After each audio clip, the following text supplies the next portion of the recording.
Hello, hello, good morning, good afternoon, good evening, wherever you're joining from. Thank you for being here. Welcome to another round of live Q&A. Hello to everybody in the chat. It looks like things are working pretty well here, which is always nice to see. Good to see everybody here today. So if you're new here, welcome.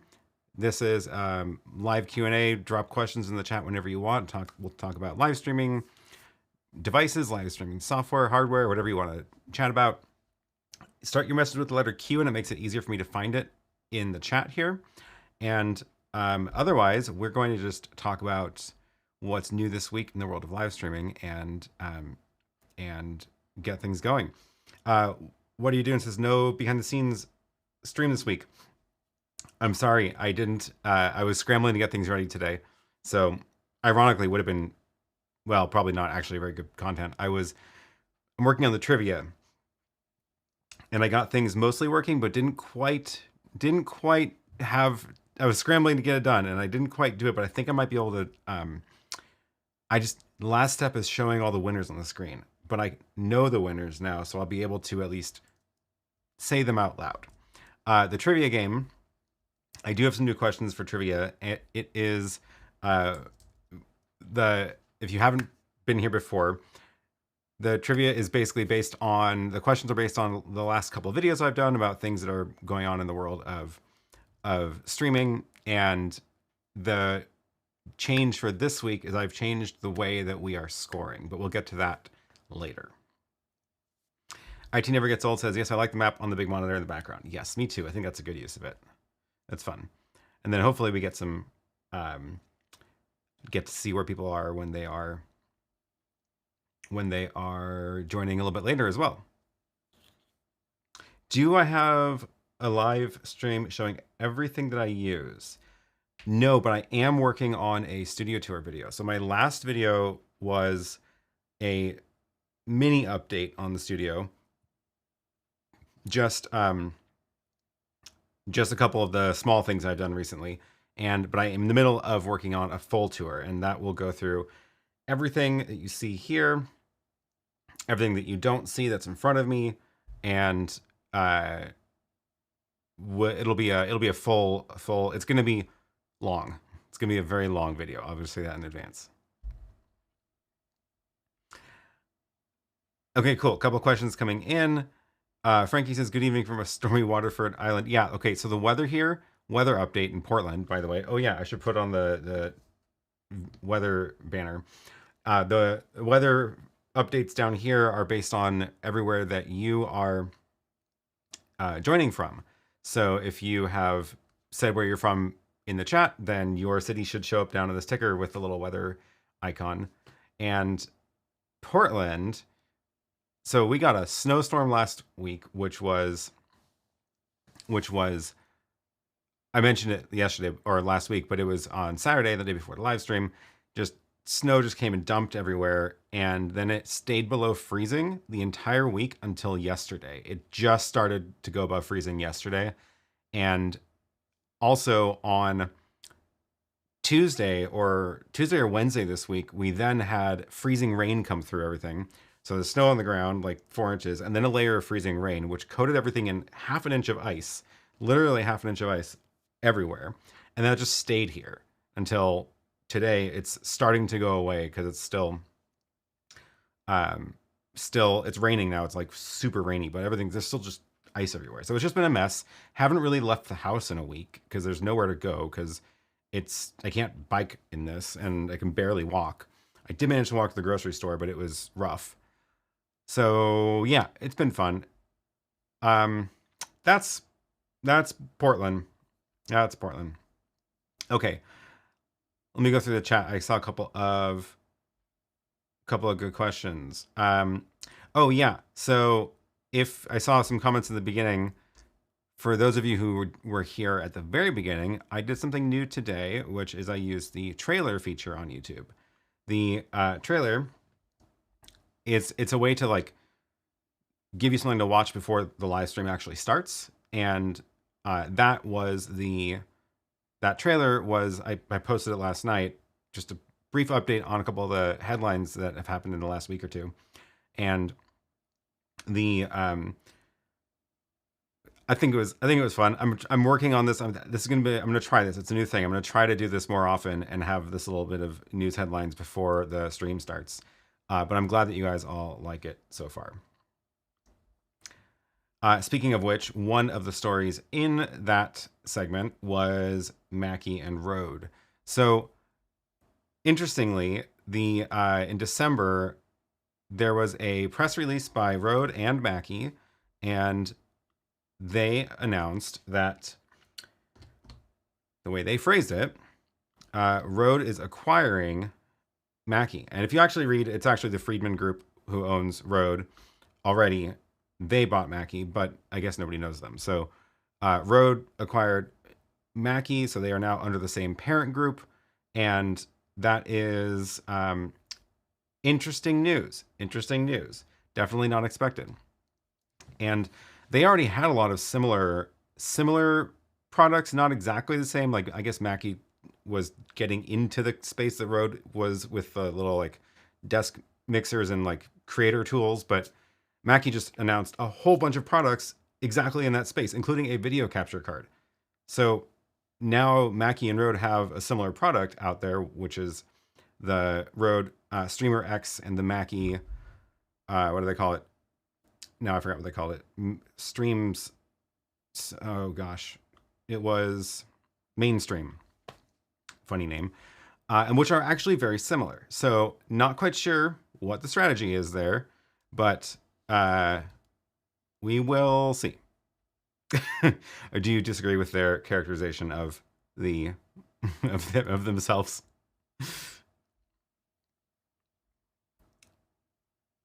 Matt from Nashville, cold 20 degrees. Oof. Yeah. Thankfully, it's been warmed up. We had temperatures below that for most of the week, but thankfully it's warmed up now. Now it's just barely above freezing, which is great. Okay, cool. A lot of good questions coming in. Don't forget, thanks Bailey for the reminder. If you have a question, put a Q in front, and that'll make it so that it doesn't just get lost in the scroll back for me. Yeah, this is true. The Mackie capture card is only 1080 and the Røde is 4K. Interesting. So yeah, that's again just bizarre timing. Bailey says it's only 4 a.m. here in Australia. You're up early or late? Already very warm. Yeah, that's just complete opposite weather.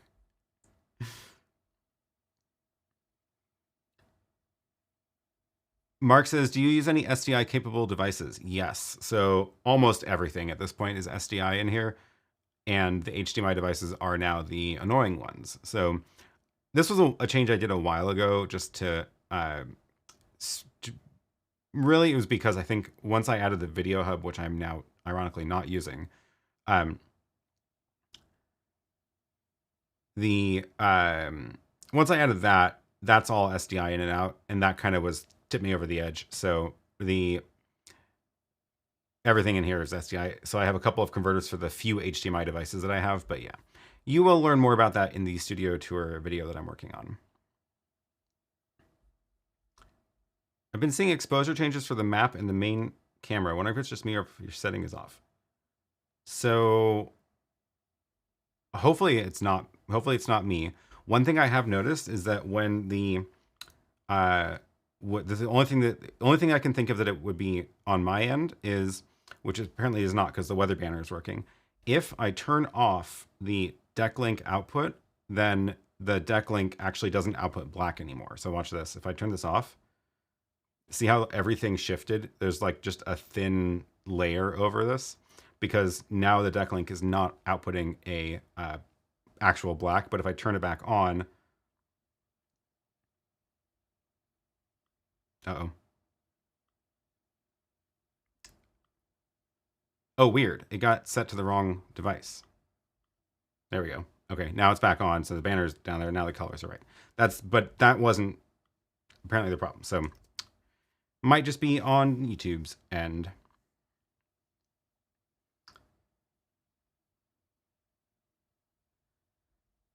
Were the cable lengths the reason for SDI? That is definitely a big one for sure. Once I did this kind of split of my desk is up here, but the rack is back there, then all my cables need to be at least 15 feet. Some of them are 20 because they go around things.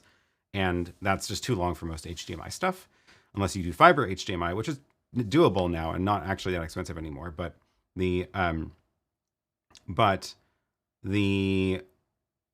yeah, that was definitely just makes things easier to just not have to worry about cable links anymore. The white balance is a little bit more bluish since last week. Yeah, I was messing with the white balance in my camera, and I think I don't like it, and I want to, but I thought I had tweaked it back. So the nice thing about the cameras that I'm using is that I can do this all from the computer. So I have my little camera control here, and I can actually tweak it. So I can tweak the white balance to warm it up a little bit. Let's see if that helps.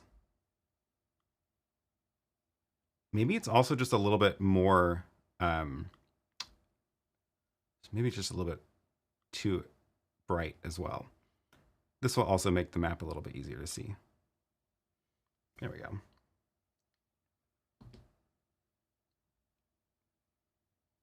Maybe it's a little bit too warm now. Anyway. It is most likely YouTube, as they do re-encode the streams. That is very true. Okay.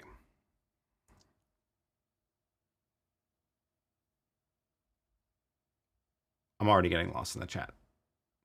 Jonathan says, also binged House Files, looking forward to the drywall update. Me too. Got an update on that soon. Actually, the first update is going to be a budget update, which is a little bit terrifying how much money we've spent so far. Eric says, it's interesting to see YoloBox Ultra and Magewell battle with new feature announcements after each got released. There's even more stuff packed into the little computers. Yeah, it's true. They have both been doing a lot of good firmware updates along the way recently, which is very nice to see. And in fact, the YoloBox just did an update 1.4.0 with a bunch of new stuff in there, which I mentioned in the brief update, but we can play around with it today too if we have some time. Jonathan says, regarding the X32, are you routing audio via user in and user out on the routing page? Sure. So this is going to get complicated really quick, but I can show you a quick peek. So my audio mixer is in that rack, and it's the Behringer X32 rack version, and I mostly got it so I can pull the audio out of the ATEM sources. So they're linked over Mackie, which means I can grab audio from things that are going into the ATEM and mix it in the audio mixer. So this is what it looks like. And I am using some of the user in, user out, but only for this first bank of 8. And that's because, so most of the sources in here are actually Mackie sources. Like here's my what's the ProConvert showing right? Oh, it's the cat cam. And then OBS, the HyperDeck, which is right now just a copy of the main stream, my wireless camera, the NDI receiver, the bird dog, all these things are plugged into my ATEM. But down here, I do have a microphone that's actually wired in. So I had to do some user mapping to grab 1 through 8 into the user mapping. And then over here, I'm reassigning what goes into the channels, 1, 2 is... Oh, 2, right. 2 is from channel 2 is actually from the camera that's plugged into the ATEM, because that microphone goes into the camera first. Channel 1 is an actual XLR microphone plugged in. And then 3 and 4 are now physical jacks that are on the front of that patch panel that I can plug stuff in that way. So that's why I did the user mapping for those. And then the rest are just Mackie channels.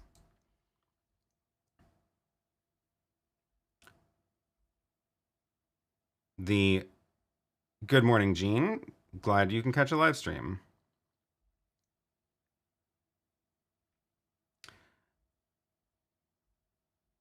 DJ Mike says, my big question is, why don't some of these Chinese manufacturers of equipment have more local service and support outside of China? We're kind of on our own, and shipping the equipment back can be expensive.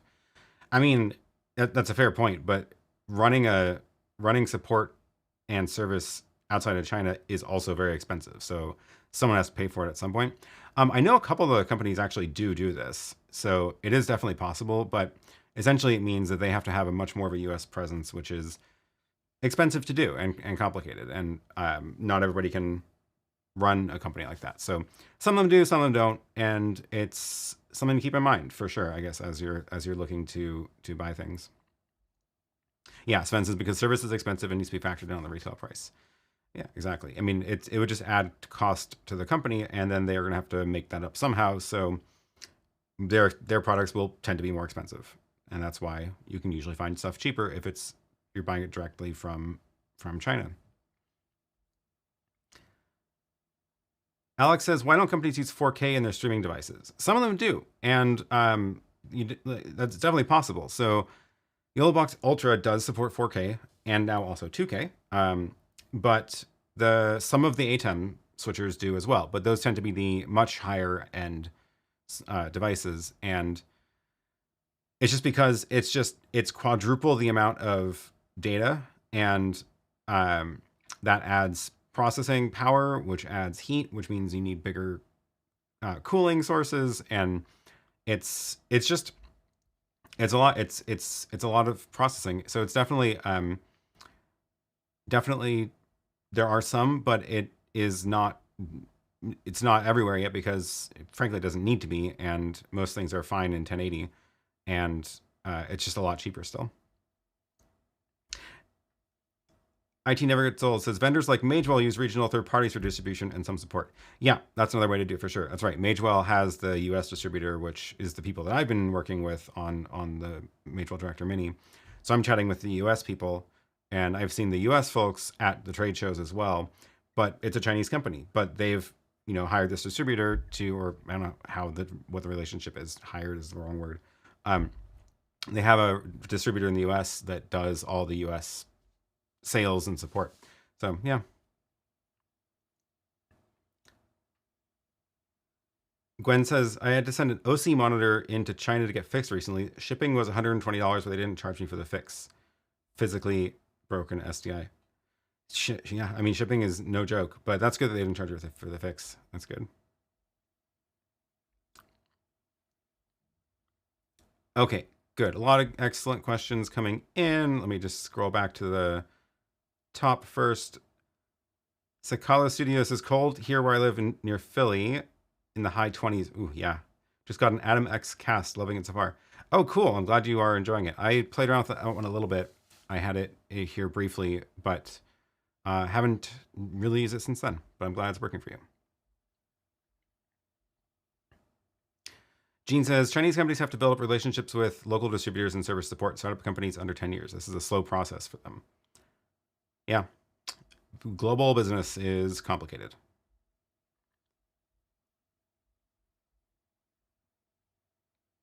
Turning decklink off and on seems to have fixed the exposure issue. Well, I did tweak the exposure too. But how am I scraping the locations for the weather overlay? So I'm pulling it from the chat, and that if you say something that looks like a location name, then it will grab it and add it to the map and add it to the ticker at the bottom. So don't abuse it too much, please. try to keep the data clean.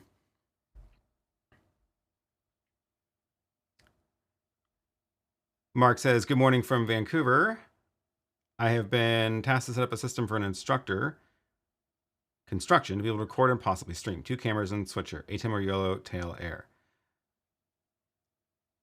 I guess it depends on who's going to be operating this. Are they going to be operating themselves? Because if it's interesting, what would I recommend here? So 2 cameras, recording and streaming. So the tail air, those are good cameras if you don't mind having to using the gestures. So that they would operate themselves. So the gestures take a little bit of time to learn, in terms of like doing the little hand thing to make it start and stop tracking. But if they need to be walking around and having the camera follow them, then that is probably the best option to go with, is the Optimal tail air, because any other PTZ camera is going to be just 12 times the cost. So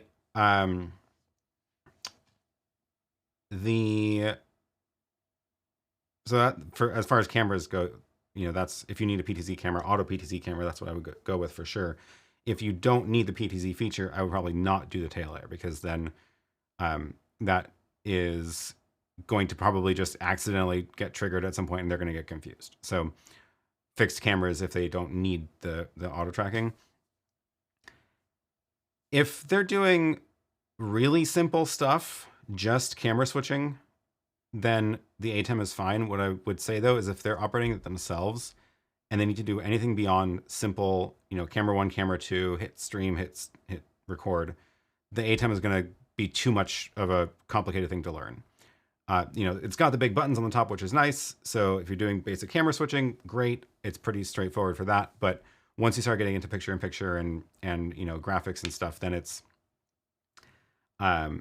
it is going to get more complicated than they're going to be comfortable with for sure. And then the YoloBox is probably a better option because it's easier to explain the YoloBox to somebody like that.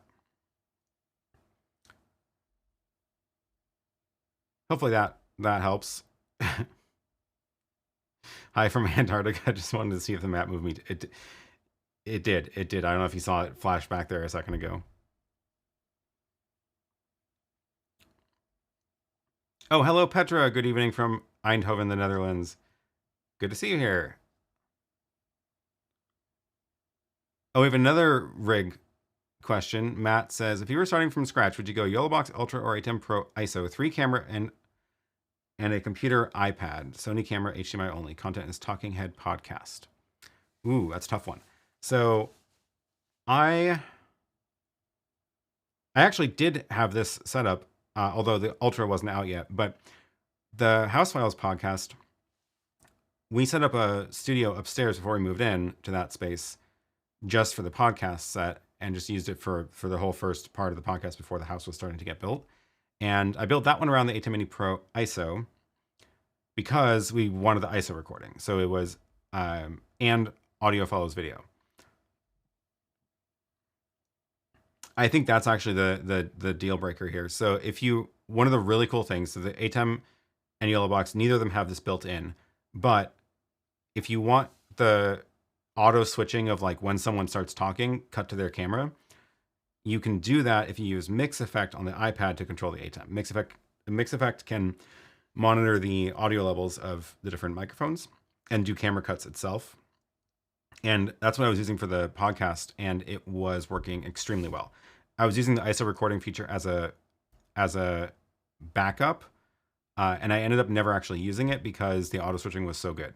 And the YoloBox does not have that and does not have external control at the moment either. So I think I would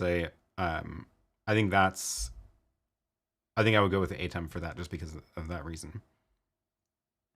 Sven says, at first I would think hard if a podcast needs video. That is true. That is true.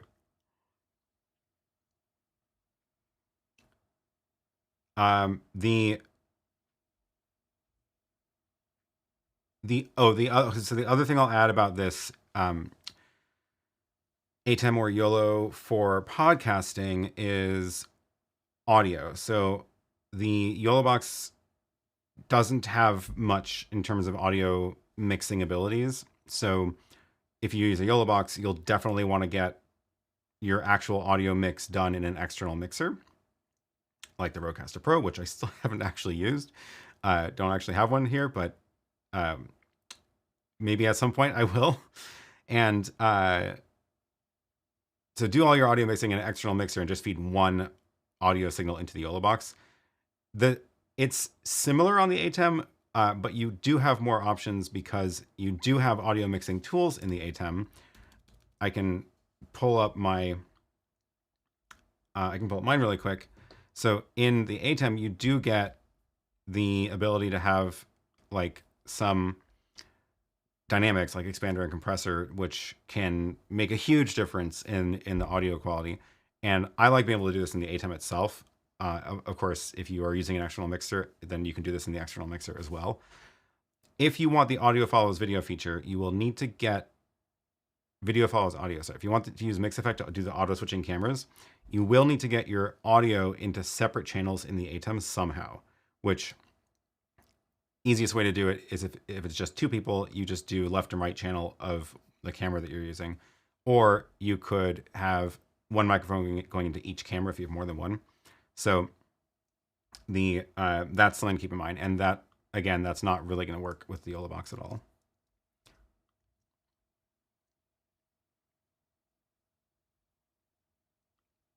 The Rodecaster Pro is awesome. Yeah, I know. People, I've heard a lot of good things about it. They do need video because they use charts and maps. I have audio down. We have a separate mixer. Cool. Okay. I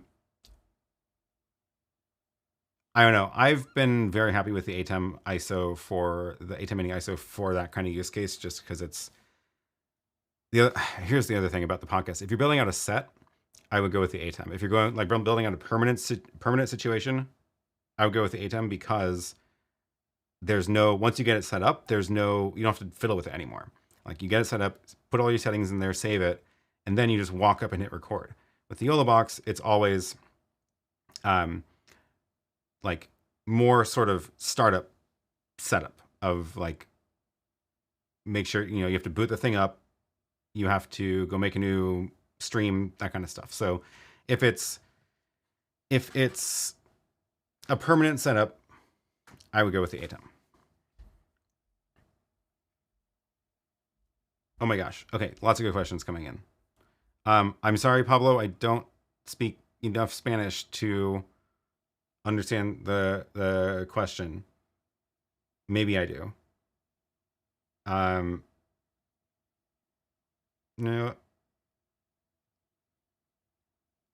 No, sorry, I can't figure it out. Maybe somebody can run it through Google Translate for me. Bastian, hello from the Netherlands. Bill says, I've been asked to help some local scouts produce a video podcast so they can learn a bit about broadcasting and possibly get some badges. They have a limited budget. Equipment suggestions. Wait, there's like multiple layers here. You've been asked to help them produce a podcast so they can learn about, okay, but is the podcast about, no, podcast can be about anything. Got it. Okay. They just want to learn about broadcasting, get some badges, and make a video podcast in the meantime. Cool. Limited budget. This is like podcasting day, apparently. Oh, Jesse, good morning from Redlands, California. I used to go there all the time. Weirdly. I used to work at Esri, which pretty much owns the city. It's not true. Esri doesn't own the city. Jack owns the city. Anyway, video podcast. The budget. Okay, so the good news is this stuff has come down a lot. If you need, what would be a good, I mean, I think a Rodecaster and an ATEM are good, like pretty affordable options at this point, right? So those are pretty affordable. What's the ATEM Mini ISO come down to in price? It's dropped now. So the ATEM Mini Pro without the ISO recording is $295, which is very affordable. So if you don't need to do ISO editing, then that's great. $295. ISO Mini is still very affordable, but you probably don't need that as an intro. And $295 is a great deal for what this is.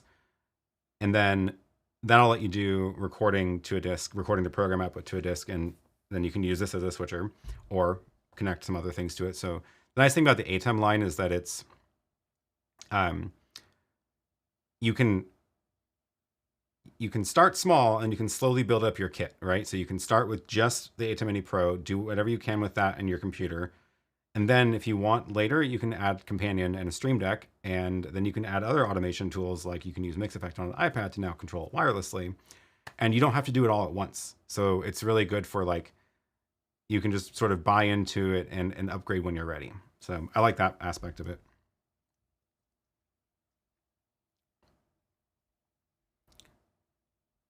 And then, yeah, I still haven't used the Rodecaster Pro, but I think it's reasonably affordable, and the Duo is an even cheaper version of it if you only need fewer mic channels.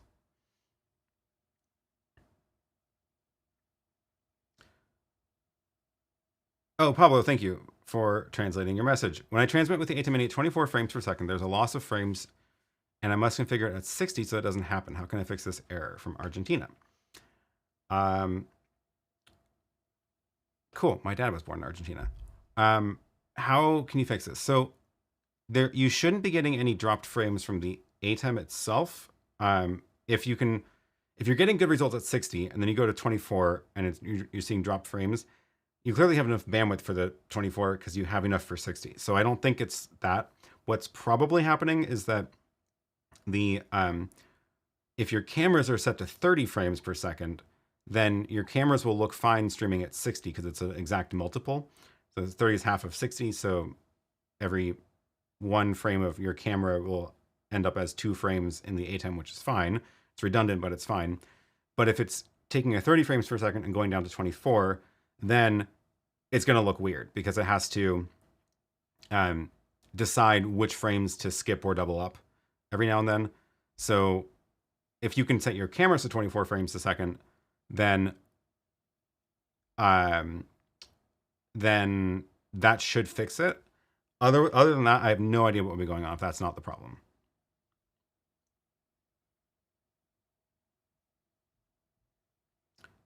Tom Buck has some videos on the Rodecaster. He sure does. Let me drop his channel in here. I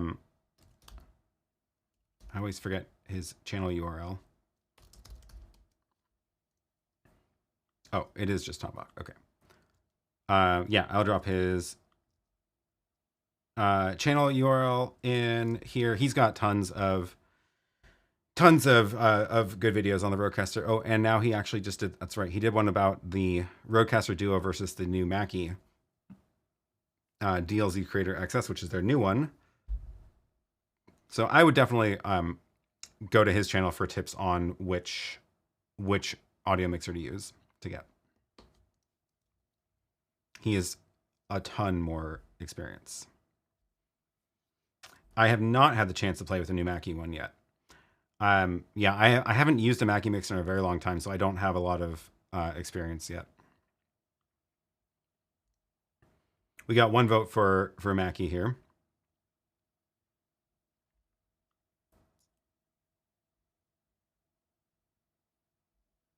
Okay, let me scroll back and find some. Oh, he does have a few videos on Rodecaster and ATEM together as well. That's a great point.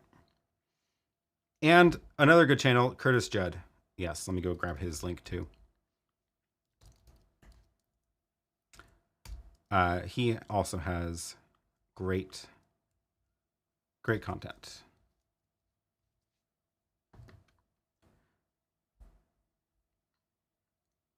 Lee's Boring Life says, with the YoloLive announcing an Android app for controlling the YoloBox Pro, what features would you like to see it control, and do you think they will eventually release it for the YoloBox Mini?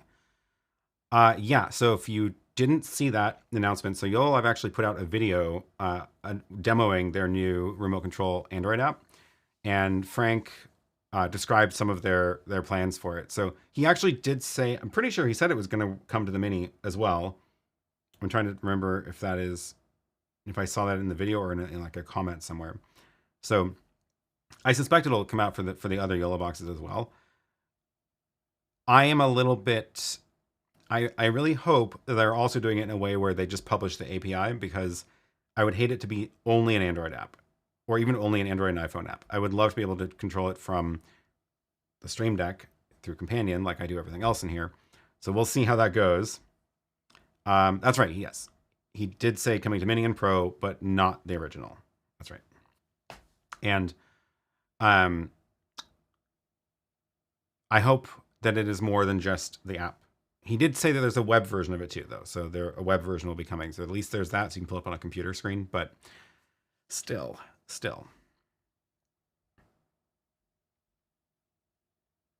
Andre just ordered a Mackie DLZ Creator. Nice. Okay.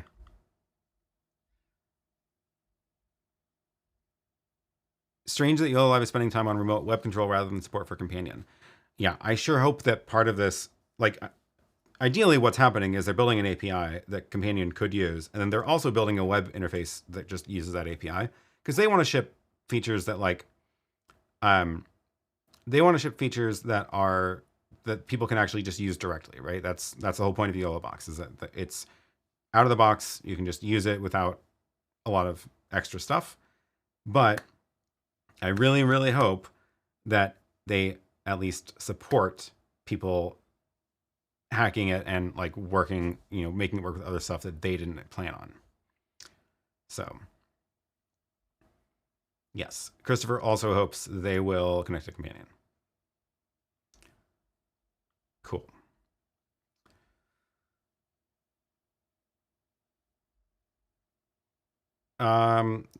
Let's see.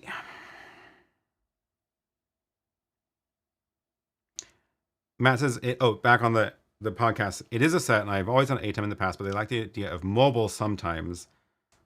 So they have the tech guy who hired me did the audio only podcast up, so they have a good tech to run it. The ATEM setup is not going to be very mobile because it's just more stuff. So the if that's a consideration, then yeah. You know who also just got a YoloBox is Kevin from Airline Videos. Whenever he does these plane spotting streams, he has like an OBS setup for his main stream, but he always does a behind the scenes stream also at the same time. And he just started using YoloBox Ultra for that one, which was cool. And that's got a little bit of graphics that I made for him on it as well. That's don't know what's going on there, but this little thing is the same web graphics that like I've got down here. Same idea. Same weather icons that I'm using. That's why it looks familiar. But yeah, he started using YoloBox Ultra for that, which is pretty cool.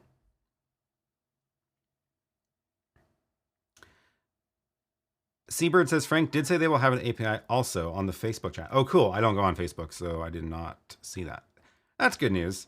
Maybe they finally get it. IT Never Gets Old says the YOLO folks don't seem to get the desire for companion, or they think their user base is not technical enough or desire it.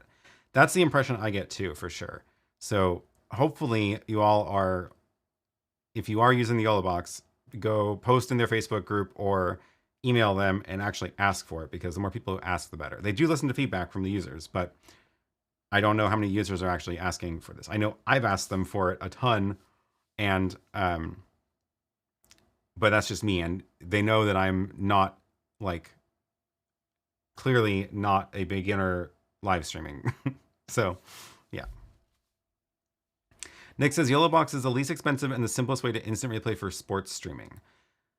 I believe so. I haven't done a ton of research into the instant replay space, but I do know that like most instant replay devices that you can buy are really expensive. I know there's ways to do it with software, like if you're running your stream through vMix or OBS and that kind of stuff. So that might be cheaper technically if you can run your stream through OBS or vMix or whatever. Which those also vMix also has a cost, obviously, so it's not like it's $0, but as far as easiest, I'm pretty sure YoloBox is the easiest. That said, it's also not very customizable. So there's some options in there, but like you're not going to be like dragging to find where to start the replay and then like, you know, start it right then. So it's not flexible, but it's definitely easy. And it is cheaper than like a $3,000 instant replay device, which you can buy if you want.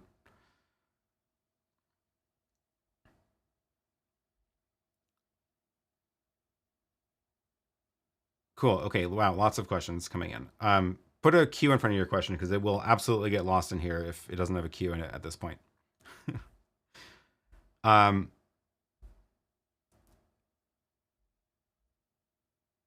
Robert says, what's the number of virtual cameras, such as a scale camera, that can be created in the new YoloBox Ultra compared to the YoloBox Pro?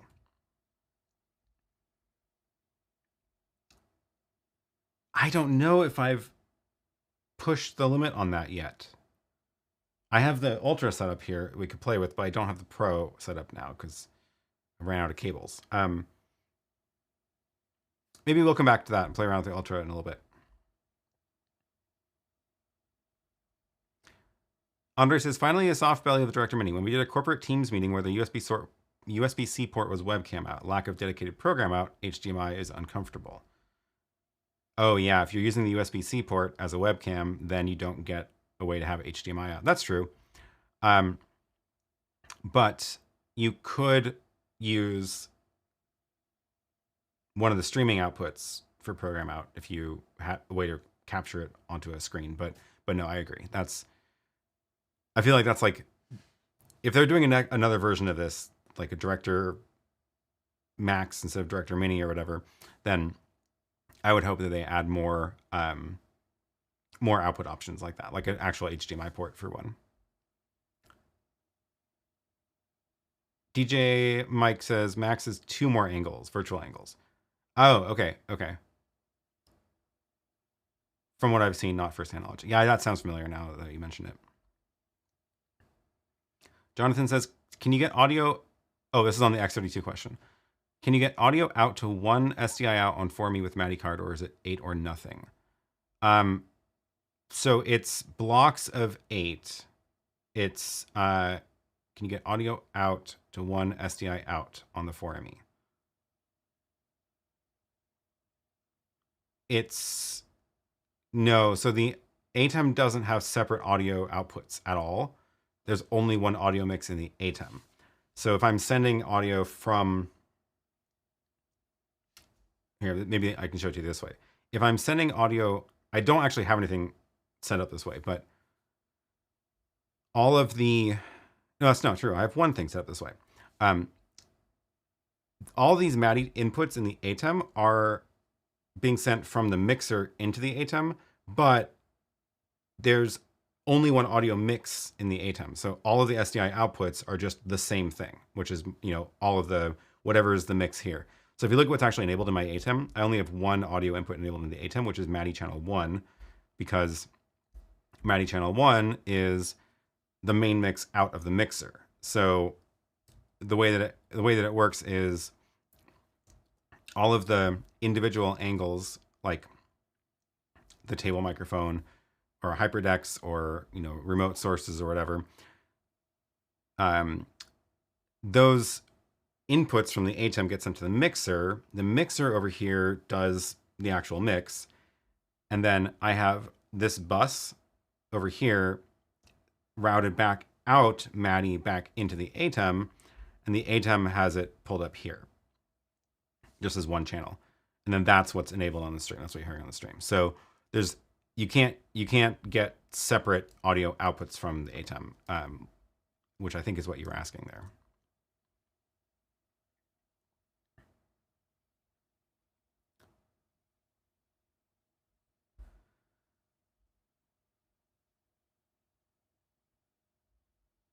Let Your Nerd Be Heard says, any idea what might be causing Sony a6400 plugged into ATEM Mini to every so often have a quick flash as a camera in OBS Virtual Cam?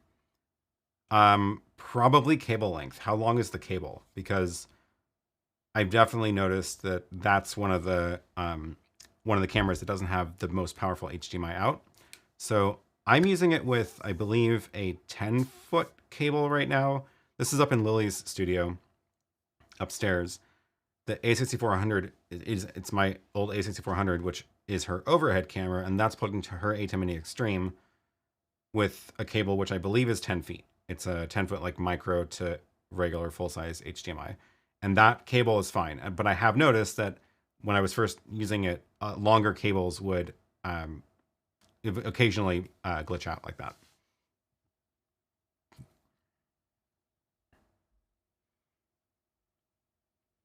Vlad says, hi, I want to buy a Blackmagic Micro Studio camera, 4K G2. That does look like a great camera.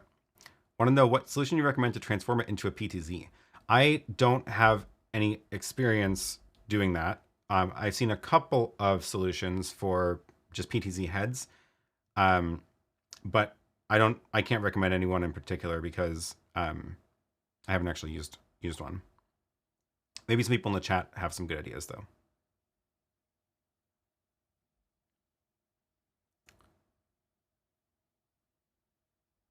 Yellow said they were going to have to do web browser options like the Director Mini. Yeah, they did say they're going to have a web option. Have I thought about using Ubiquiti's smart power plug to restart ATEMs and Raspberry Pis? I don't think that was around when I was setting up my rack, or if it was, no, I don't remember. But I have a different one instead, which is this really terrible web interface, but it does work. And I have a couple of things plugged in here. And the web presenter is scheduled, you can actually, one of the things you can do on here is schedule. Where is it? System? No. Outlet setup. Yeah. So one of the things you can do with this one is schedule it to reboot at a certain time. So every day at 2 a.m. the web presenter reboots, because that one, the web presenter, if you leave it on for like a week or more, it will eventually lock up. So I just have it rebooting every day now, and it's fine. It only takes like a couple seconds to reboot.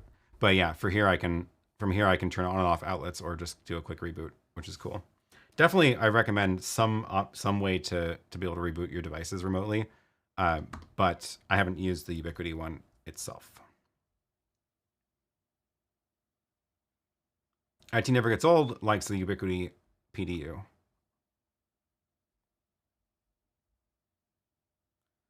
Renee says, yesterday I experienced the cache full in the ATEM Mini Pro. Streaming with OBS is no problem. All the latest software, many cache problems and forums, and no solution. So the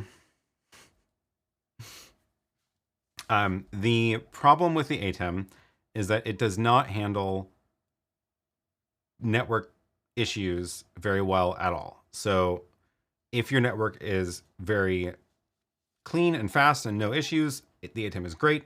It's the same with Web Presenter, which is what I'm using here. And I have good internet here, and so it's fine.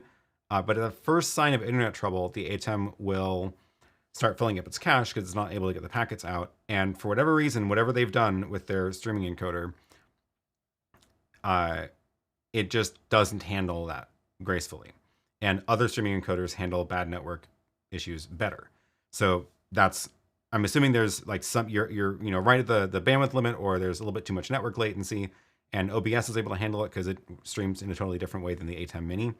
And that's why you're seeing the cache full issue. And that's why there's no resolution to it, because there is no solution. Like, the only thing you can do is drop your bit rate, but that's only going to help if it's actually your speed that's limited.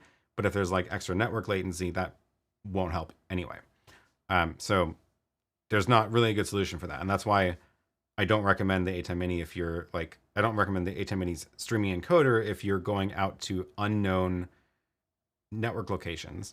But if you're installing it in a studio where you have, reliable internet and you can, you know what it is all the time, then it's great, right? And that's why I don't have any trouble streaming from the web presenter, because I know my internet here and it works well.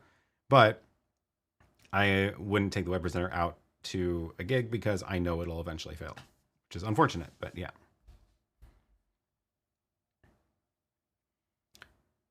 IDJ Mike says, I've purchased 3 YoloBox OG models as is on eBay and repaired all 3. Now I'm selling all 3 to buy the Ultra. What? That's great. Firmware, swollen battery, and one advertised with a cracked screen, and it was just the screen protector. Oh my God. Good job. Good job. Well, you will enjoy the Ultra for sure. It's a massive step up from the original for sure. Technobuzz says, I did read that the OC GoStream will have companion support by April. Ooh, did they actually say that? I haven't seen their updates. That's great. Matt says, I've always used an ATEM, but from watching you, it seems the YoloBox does graphics and lower third stuff, where the ATEM, we just add all that stuff in post. Yes, if you're going to be doing a lot of graphics stuff, especially if you want to do it live, it's definitely easier on the YoloBox. So you can do web overlay for graphics on the YoloBox. You can just add images even easier, and you can do it on the ATEM. It just takes a lot more work and a lot more prep. So for a like regular consistent show, you can make it work on the ATEM because you can prep all your graphics and do all this ahead of time, and then it's always there. But if you're doing stuff on the fly, or if you're changing your graphics all the time, or adding new stuff all the time, you're going to get frustrated on the ATEM. So like this happens to me all the time, right? I'm like, oh, I need a new graphic. Like, I just added this little logo from the news thing, and I had to go take the logo, go into Photoshop, make it a canvas that's 1920 by 1080. I think I still have it here. Export this as a transparent PNG and bring it in. And now, actually, weirdly, there's something wrong with the PNG, because if I bring this on air, it just adds random graphics. Watch this. Watch this. This is so weird. I have it in, so I have it in Media Player 3. Media Player 3 is downstream key 3. So if I turn this on air, great, that looks fine. But I should be able to use pre-multiplied, but I apparently didn't export it from Photoshop right. So if I don't have the clip set right, watch this. This is going to be so weird. Do you see that there's just like extra colors in the logo? Like what? Where is that coming from? Why is the live get its little like angle thing down there? Like that's not in the graphic. The graphic does not have that. The graphic in Photoshop is just one layer that is just these pixels. Like why is it adding yellow down here and red up here? So that doesn't make any sense. So yeah, no idea what's going on with that. And that's an example of like random glitches on the ATEM, but if I get it right and I figure it out and I put it in here and get all the settings set up, then it'll work every single time. So with the YoloBox, I could just take that PNG in, add it, but sometimes it like forgets the graphics, so you have to re-add it again. Anyway, I kind of like the mindset of like permanent installations make sense for the ATEM, but travel stuff, use the YoloBox. Speaking of which, Gwen says, what is your preferred encoder for gigs with questionable internet? So I actually have had really good luck with the YoloBox, and at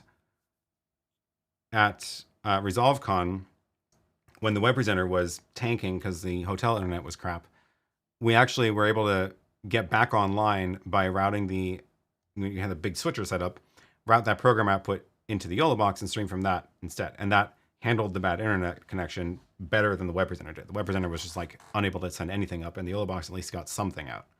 So I would take the YoloBox for sure.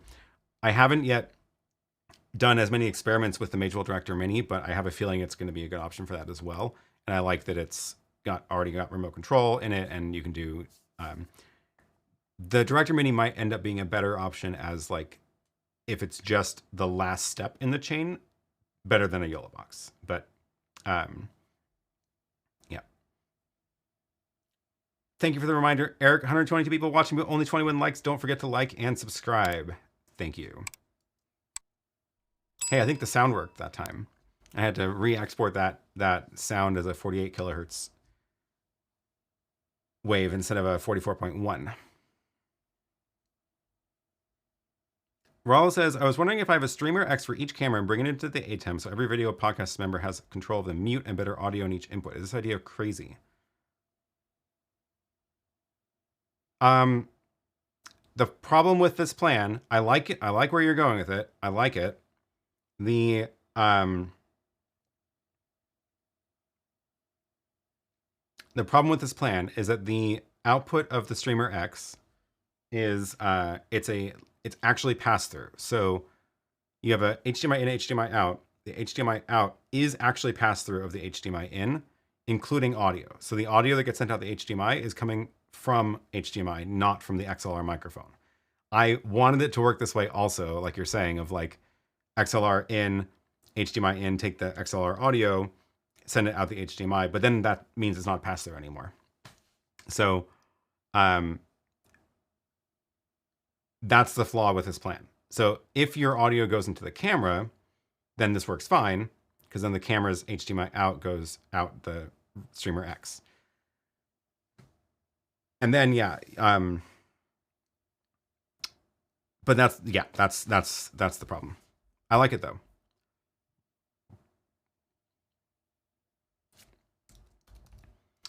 Now I'm trying to remember, does the streamer X have...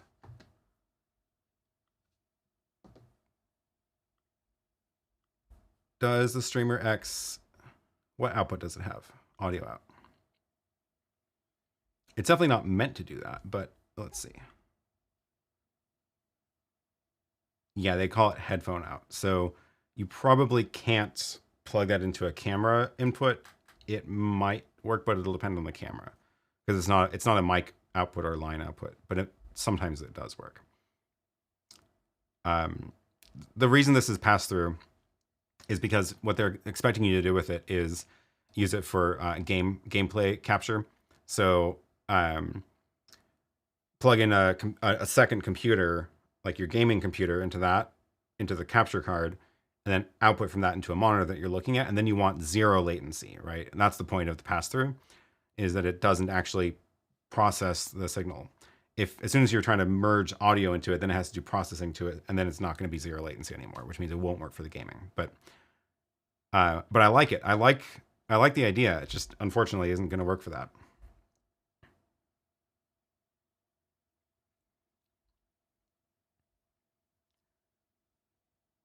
A Kiefer says Blackmagic never added firmware to the ATEM Mini to the ability to reassign physical buttons or macros. No. So they did add macro buttons on the Extreme, but those are just hard-coded to macros 1 through 8, and they never updated it to be able to reassign buttons like a Stream Deck at all. No. Oh, good. The sound worked. Sound worked, but manual sounds are better. Okay. Oh, is this back on the why would the Mage-Well Director Mini be a better option than the YoloBox? So the YoloBox has a bunch of features in it, like for graphics, overlays, and all sorts of stuff. But if you're only using it for just take HDMI in and stream it out, you're going to probably end up, you have to do more stuff to set it up on the YoloBox, whereas on the Mage-Well, it's more just like always running. And it just feels, what it feels more like the Mage-Well is, I don't know, like a fixed. You can do a lot of stuff in the Mage-Well too. Like you can do quite a lot of graphics and stuff, but I don't know what the right way to describe this. I might have to think about how to describe this. It just feels more stable, or more like it can focus on one thing at a time, I guess.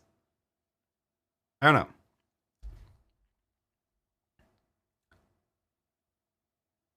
I just started using the Extreme ISO last week. When connecting HDMI program out to a projector, there's no image. 5-foot cable. Works fine with the monitor, and laptop direct works fine.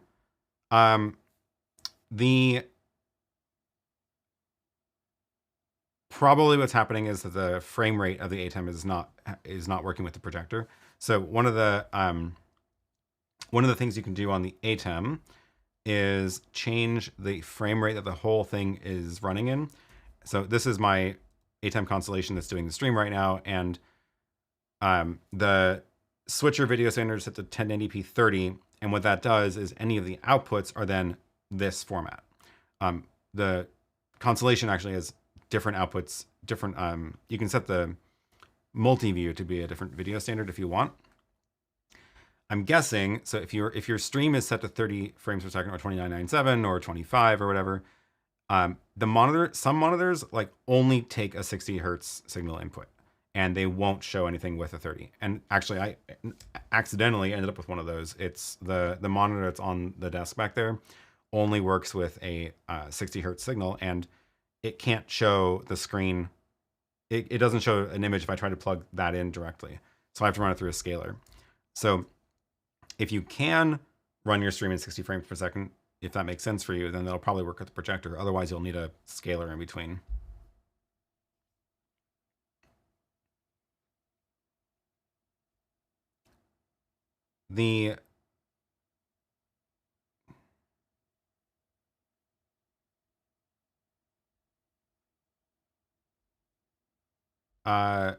Oh yeah, some projectors like interlace better than progressive. That's another good one too. So you may need to add a scaler, basically. Andre says the Mage-Well is scene-based and very flexible. Yes, that is true. The final link in the chain. I guess one way to think of it is the YoloBox is very clearly trying to be the all-in-one box for your stream. Like, they don't expect that you would need to add any other devices and have a stream with the YoloBox. So if you are using other devices with the YoloBox, you're using the YoloBox in a way that they didn't intend it to work. And it does, obviously, you can do that for sure. Like I've done streams with, with an ATEM switcher feeding into a YoloBox, and it's fine. But like they didn't expect that. They didn't intend it to work that way. So that's why I say it just like feels better to use the Magewell Director Mini. The sense I get from the Director Mini, like again, you can do your entire stream in the Director Mini, but I don't get the sense that they expect that to be the only way it's used. So I think they expect it to be combined with other gear in a way that YoloBox doesn't expect that. And that's why it feels like it's a better match to be the last link in the chain for your stream versus the YoloBox, because the YoloBox really wants to be what you're doing your entire stream in. That was I think, a better explanation. YoloBox definitely is all in one.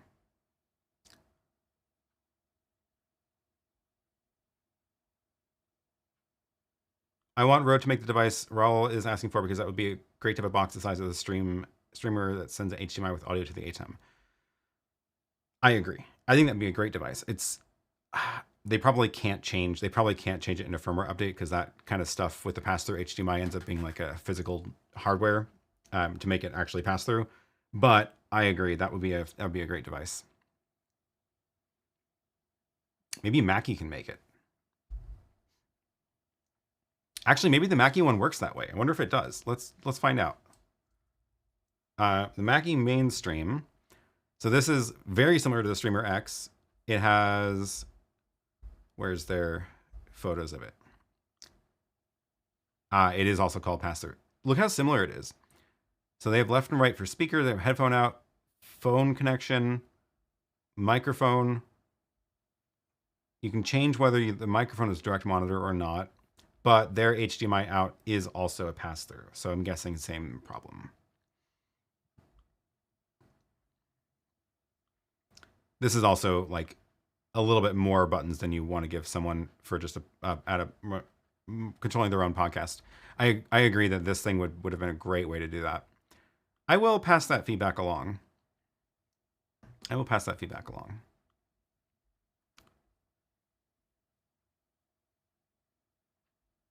On the Streamer X, I mentioned you could get a Rodecaster and put mute controls on a Stream Deck and use Companion. Oh, yeah, that's true. That's just more complicated, but yeah, definitely. Give everybody their own little Stream Deck with, you could even use the mini one for it, and have them make buttons that control the... Wait, can you control the Rodecaster from a Stream Deck? I thought that didn't have network control. See, this is why I need to actually get my hands on one to actually try it. Morris says, is there a more portable solution to wirelessly feed an iPhone camera to the YoloBox than an Apple TV? Needs mains power. Oh, yeah. For the YoloBox, the only...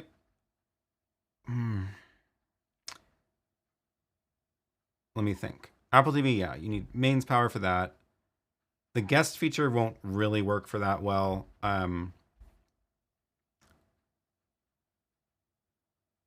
You know, this is actually this is a tick in the Magewell column. So the Magewell Director Mini actually they have their own app that you can use your iPhone as a wireless camera directly into the Magewell. And it is, oh, thank you, DJ Mike. Of course, I forgot about that.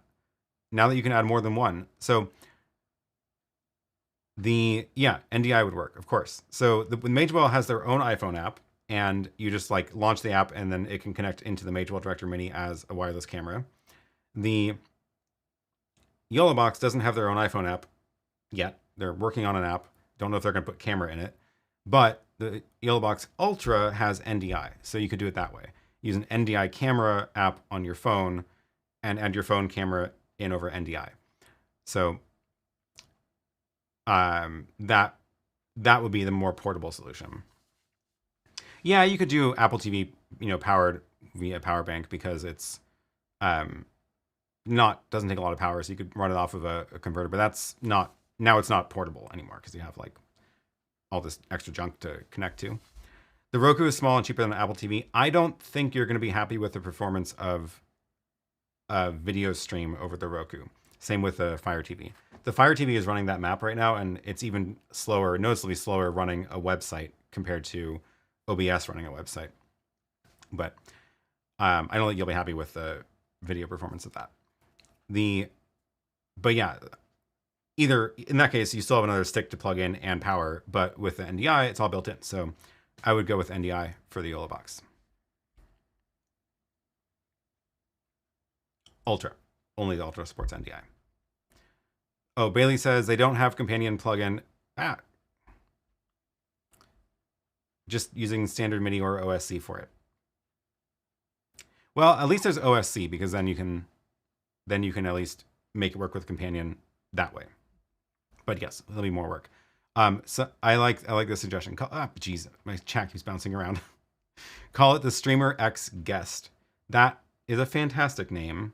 A little just a little video and audio mute button that merges the XLR mic with a camera. Yep. Dan Sweeney Video says I'm happy with it. Maybe I will have to get a Roku stick and actually give it a try. I've just never been impressed with the sticks that are that size at all. It's been several years since I bought an actual Roku though, so maybe those have gotten better. NDI iPhone 2 YoloBox Ultra works very well. I agree. Yeah, I have tested that a little bit at this point. Emmanuel says, when I tried to record from the ATEM SDI using a Samsung T7, it stopped after around an hour. Yeah, I'm not surprised. That one got bumped off of the compatibility list. So if we go back over to the Blackmagic website, go to ATEM, scroll down until we find ATEM Mini. Hey, why can't I scroll? There we go. Why can't I scroll in that box? Recommended USB-C drives for ATEM Mini. And the Samsung, only the T5 is on there. Yeah. So what I would do is go to this list, and I'll drop the link in the chat in a second. Go to this list and scroll through and find one of these from a brand that you like, or just pricing that you like or whatever, but definitely stick to ones on this list.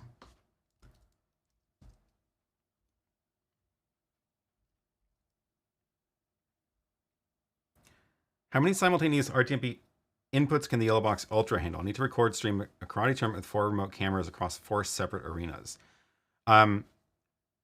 It doesn't support RTMP input except from other YoloBoxes, and I don't know how many it can add.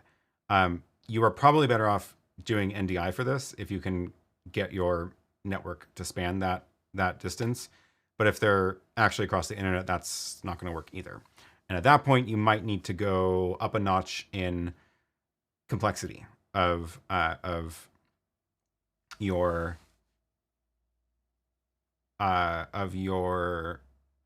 whole setup. So you might need to start looking at things like actually YoloBox Ultra can do SRT input, so I might do that instead. And the SRT input can work over the internet, so that would probably be what I would do first.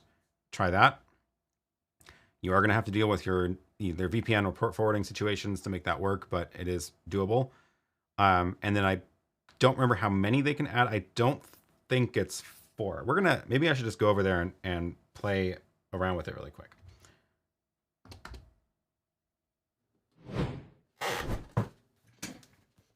We've been getting too many questions about the YoloBox, so let's give this a try really quick. So how many SRTs can I add? Oh, I have to actually add one before we can. How many SRT encoders do I have in here? What do you think? Let me see what the Magewell Pro Convert. No, that's the other way around. My SDI encoder is this one, and it is being fed. Let's give it what video am I going to give it? Maybe my cat cam. And let's go make sure the cat cam is showing on that device.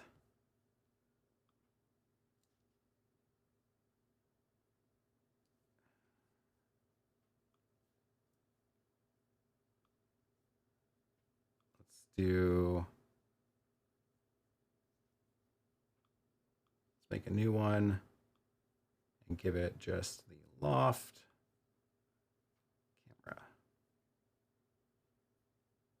Sorry, I'm doing this.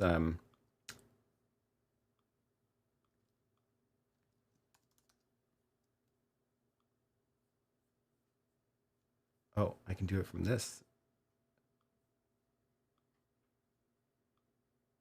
That's cool. Send it to the rack. Right. So now if I grab this SRT feed, but how many of these can I get? Because I don't know how many encoders I have around here. And then the port. I always forget the port number for SRT.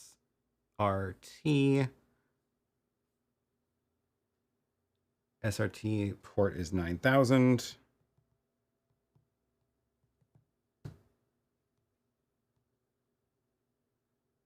Great. So there's one SRT feed coming in. The cats are sound asleep. Can I add another one? Let's see if I can add two. No. Okay, so I can only add one SRT input. Now at least we know that. But they did add support for multiple NDIs. So I do have an NDI encoder here, which I believe is this one.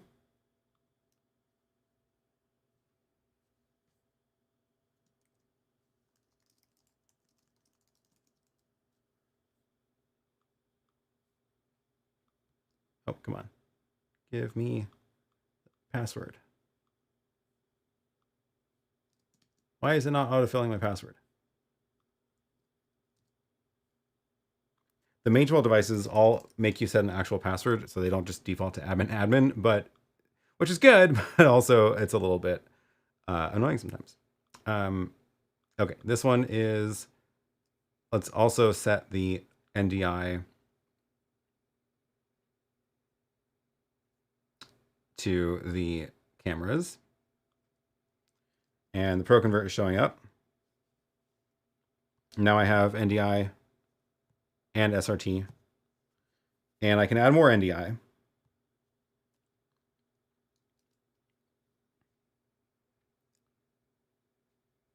Can I add the same one again? That seems weird. What is this? I can add OBS. I forgot OBS is broadcasting NDI. Now it's got the weather banner in there. That's cool. So I've got two NDI and one SRT. NDI, I don't know if you're gonna be able to do that the way you want to though, because it's only gonna work if your devices are on the same LAN, but not really across networks. So one SRT input, now we know.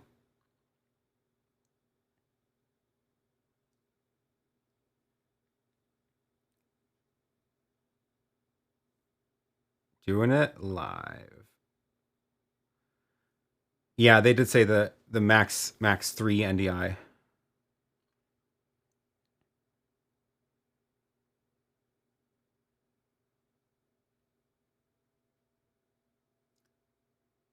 Hardy Media says, your channel is so useful. The ease you display doing these live streams is impressive. You must have some challenges. Any comment on the YouTube resignation videos out recently?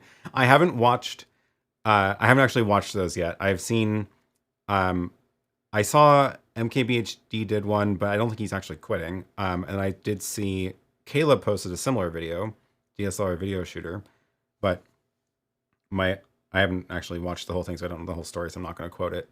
I saw a couple others as well, but I mean, it happens all the time. It's very easy to get, if you're creating videos for YouTube, like for the algorithm, it's very easy to get burnt out quickly because it's not sustainable to, especially as a solo creator, to create videos in the quantity and style that's going to get you views. So I've been trying to keep that in mind as I'm doing everything here, not just chasing views, trying to do it in a way that is something that is sustainable for me. And what I've found is, once I have things set up in here like this, which is one of the big reasons for a lot of the gear that's in here, once I have things set up like this, the level of effort of doing a live stream is very low. It's very easy for me to come in and do a live stream. It's just some time out on a Sunday, and it's fun. I enjoy it, and no, these live streams are not going to get 20,000 views on them. That's fine. That's not why I'm doing it. The other videos on the channel are harder to make. They take more time. There's more effort that goes into those, and like I usually end up spending about 10 hours on a video, no matter what the video is, and slightly less now that I'm not doing the editing, but still is a ton of work of writing the script. Filming is the quick part. B-roll takes a little bit longer just because there's often more things to set up. Then I don't do the actual editing, but I still have to describe what to edit, and then thumbnail, title, description, all that stuff. It adds up, and I've been trying to find ways to streamline every part of that process as well, including first outsourcing the editing. And I'm just keeping that in mind. I'm trying to make sure I'm not pushing too hard that I'm going to get burnt out.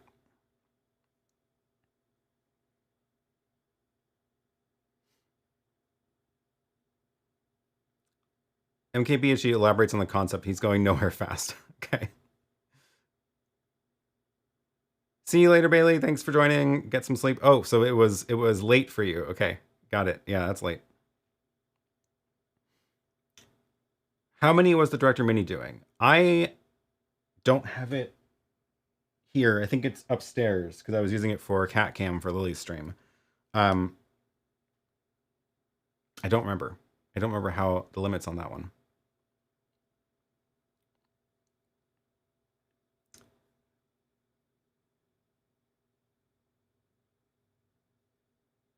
Mateus says, YoloBoxes are great, but I'm afraid of getting one. I feel like they can say, oh, we launched a new product or we're closing up our business and your device won't work anymore, and I'll end up with a brick. That is absolutely a fair concern. No doubt. It is, this was my biggest fear when when Frank first emailed me and asked if I wanted to even like do a video about one 3 years ago. I never heard of the company before. It is a very common thing, especially in like the home automation space, which by the way, I apparently need to do videos about because most of you all show up as also interested in home automation in the demographics section on YouTube, which is fascinating.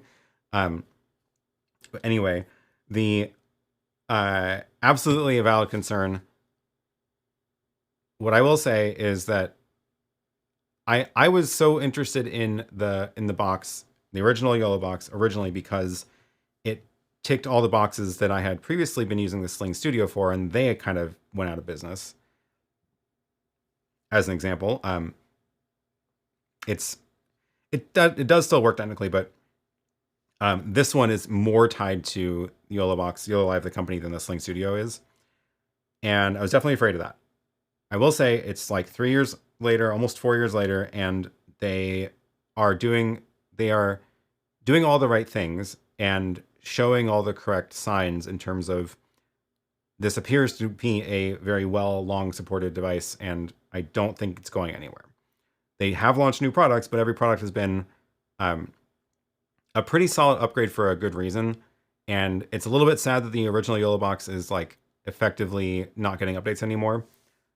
They have pushed updates to it for longer than I would have expected, but it is a little bit sad. But the YoloBox Mini and Pro, like I think those are still going to be useful for quite a long time. The Ultra especially, just because it has a bigger CPU, but it's a valid concern. It's also a concern for almost everybody else. The thing about the YoloBox is that you do have to actually log in with an account to use it, as opposed to an ATEM, where like if Blackmagic ever stops supporting the desktop software, you're pretty much screwed. You won't be able to do anything with the ATEM other than really basic stuff. But there's at least no account there. So, yeah.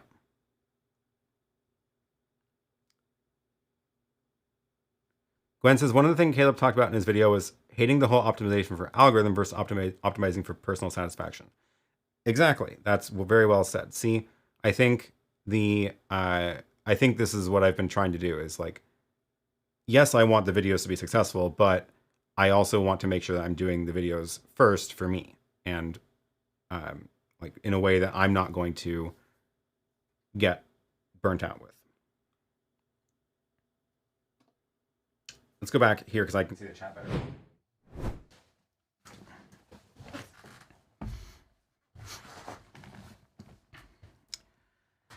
Yeah. Matt says, I want nothing to do with home automation because I used to work for the NSA and I don't want them to have access to me.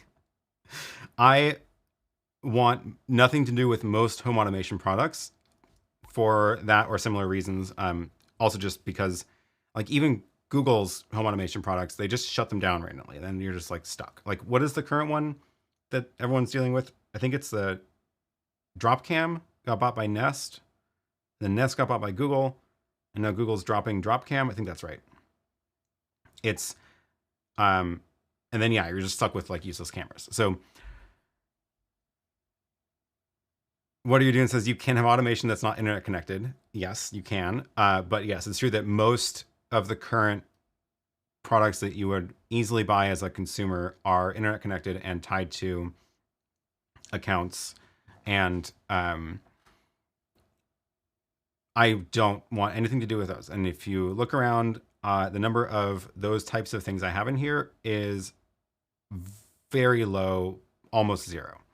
So most I'm willing to go with is like Philips Hue, where there is a Philips Hue app that can,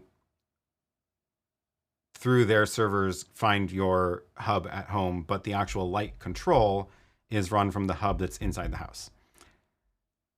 That's like right at the edge of what I'm comfortable with. I actually prefer the ones that are all local, which is like when you have like a Zigbee or Z-Wave network in the house, there is no internet part of that. As part of that, it is just local wireless. And I happen to know that there's a lot of work being done on the protocols themselves to make it so that they are actually secure, not just local. So it's a lot.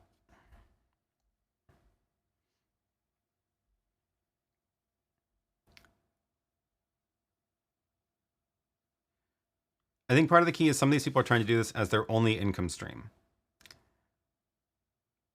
That definitely changes things. It definitely changes things when you're trying to do it as the only income stream. And right now I'm trying to do it in a way where it supports itself. So I have,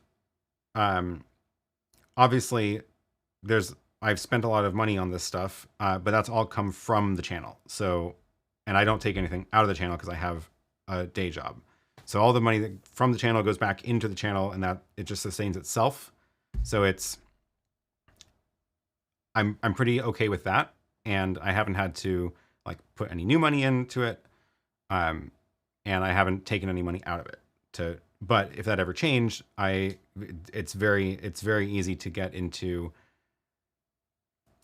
well, if that's like how you're buying food, then now you are more stressed about it by definition because you like if suddenly my income from this drops in half, it just means I buy less stuff. So I can't get as much new gear in, but I can still like pay the electric bill. I hope you have a separate insurance for all that stuff. Yes, I do. I mean, I run it like a business, but it is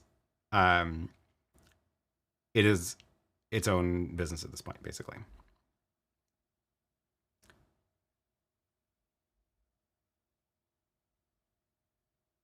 YoloBox is built on Android like a cell phone, but it's not open source and it's their own programming. You can't access the system. So you rely on 100% on YoloLive for support and updates. Absolutely, yeah. No, the device is 100% tied to them. And if they go away, then you'll be able to use your YoloBox for a little while until you can't log in anymore, and then you're totally stuck. Which is not the case with an ATEM, for sure. But I do feel like they've been around for long enough that I am reasonably confident in them for the lifetime I would expect a device like that to be able to be useful. I think Doug also takes the channel supports itself approach. That sounds right. I'm pretty sure he's mentioned that. Yeah, he also has a software job.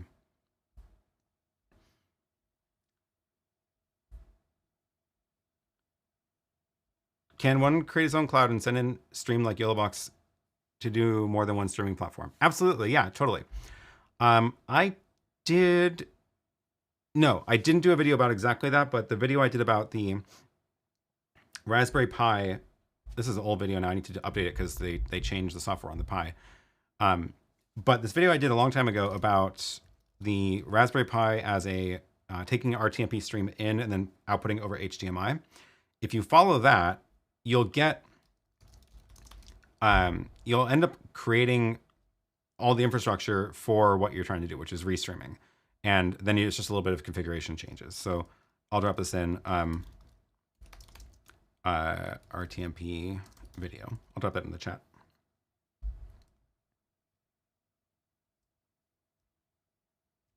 CES showed a lot of home automation companies going with local ability. That's great. I think there is a trend towards this for sure. So I think I'm hoping that the future products are going to be less all cloud-based than they have been in the last 10 years.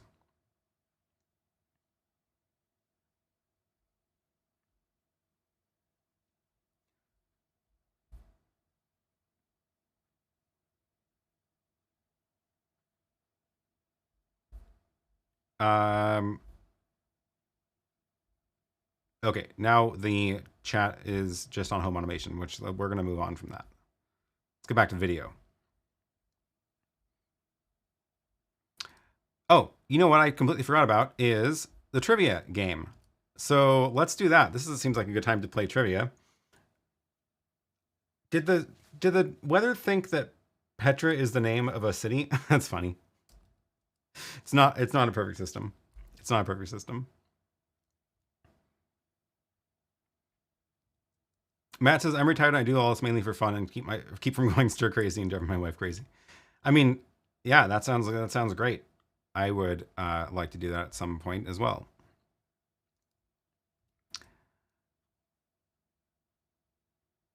Okay, let's queue up. Let's get ready for some trivia. Let's get the music going.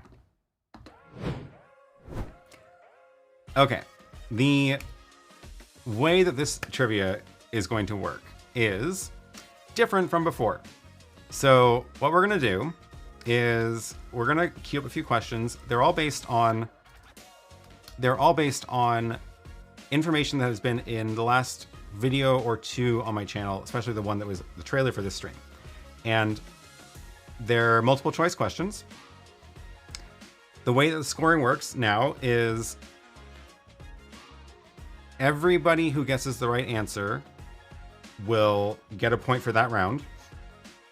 And the winners will be the people with the most points at the end. What are you doing is saying, make sure you are live. This is a great reminder.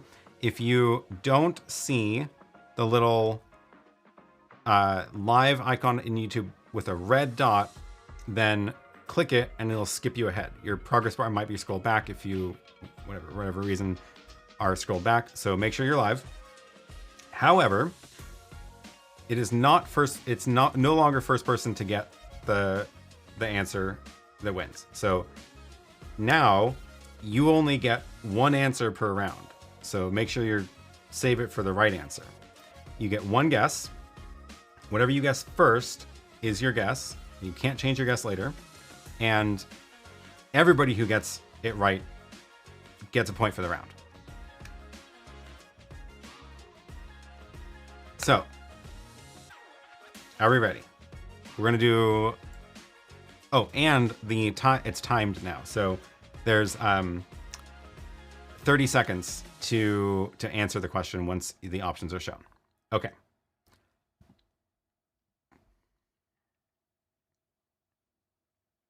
Let's start with this one. The question is, what is the Mackie DLZ Creator XS? The options will appear here shortly. There, that way, with letters next to them. Put only the letter A, B, C, or D in the chat, which is your answer. I'm going to first read out the options in a different order than they'll appear on the screen, and then I'll show them on the screen. The options are multi-track recording software, professional grade lighting system, compact digital mixer, or high definition webcam. Okay, get your guessing fingers ready. Remember, you only get one guess and you have 30 seconds to guess. Get your guessing fingers ready. All right. Oh, I should get rid of the weather banner.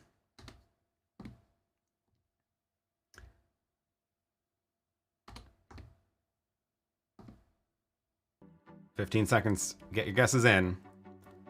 And then we're gonna... Oops, it wasn't supposed to show the guesses. I thought I turned that off. Okay, and the correct answer is...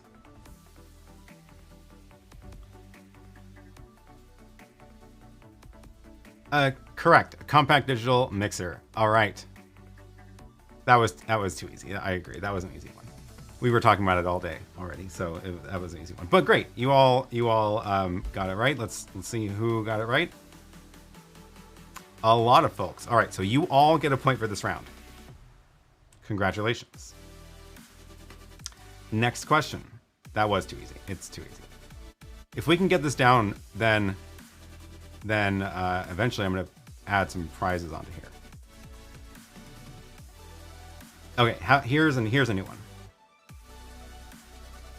What distinguishes the DJI Mic 2 from its predecessor? The options are longer transmission range, built-in 32-bit float recording, solar charging, or waterproof and dustproof design. And the options are... Go, go, go, go, go, go, go. Drop your question, drop your answers in the chat. A, B, C, or D. You've got 20 seconds left. Everybody who gets the correct answer gets a point.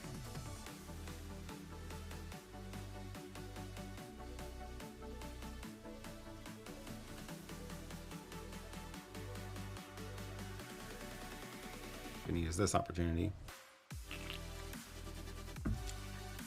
And the answer is D, built-in 32-bit float recording. Interestingly, it is advertised as having the exact same transmission range as the Mic 1. I'm surprised they didn't even bother trying to bump that one up. But no, the new DJI Mic 2 does have 32-bit float. That was one of the things I was excited about when I got the Pocket 3. And I also saw that you can pair two of these with a Osmo Pocket 3, but they didn't sell the transmitter by itself until this week, and now that's available. So mine's coming on Tuesday because I was really excited about it. And that's going to be new for the House Files vlogs. Who got that one right? We got all sorts of people who got that one right. Congratulations. Oh, but no time code. That's a good point. Bummer. Yeah. Well, they can't get everything right. Okay, next question. This one is going to maybe be not as obvious. This is a YoloBox question.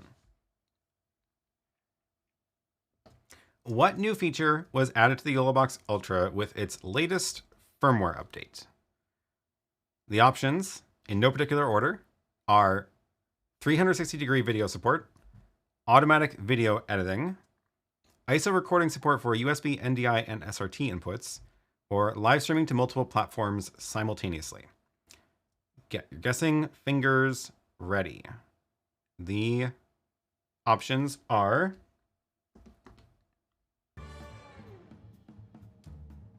Oops, I have a progress bar positioning mistake when the answers are too long.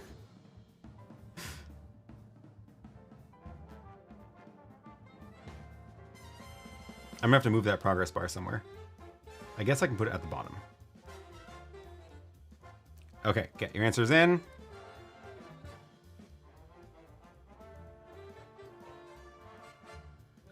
And the correct answer is...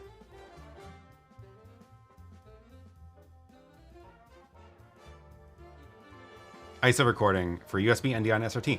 Yeah, so previously the ISO recording feature only supported the HDMI inputs, and everyone was like, well, that's silly. We want to ISO record our remote feeds too, of course. So they did that quickly. That's awesome. It has always had support for the multiple platform live streaming, so that's not new. And we have a bunch of winners. Congratulations.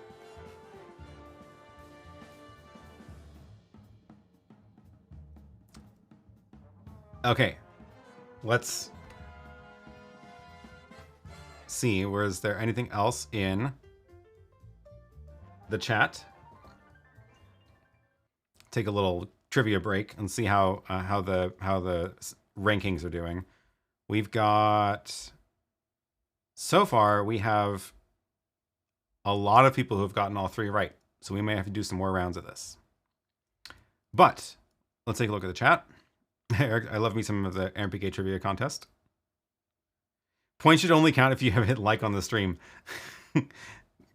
I like it. Yes, the points only count. Right now the points are just points and they don't really do anything, but you should still like the stream. Eventually that would be great. I like it. Okay, we got an actual question here from earlier. From Bandy. I don't know what that means. Is there a way to test a scheduled live stream using ATEM Pro going to YouTube without going live? Test a scheduled live stream to YouTube. What do you mean test? You can push video to YouTube without going live. I would say what you're probably best off doing this to an unlisted video or a private video. You can stream to unlisted or private. And then you can actually go live. It depends on what you're trying to test.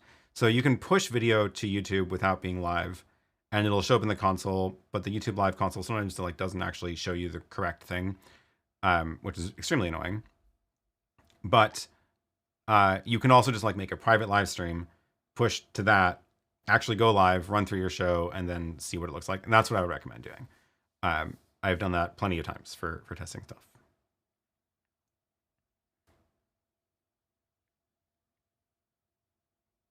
Pre-screening for likes. Next, you need to do the Wheel of Fortune. That'd be fun. That's a little more complicated.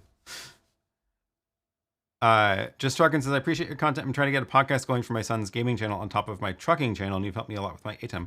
Fantastic. Love to hear it. Thanks.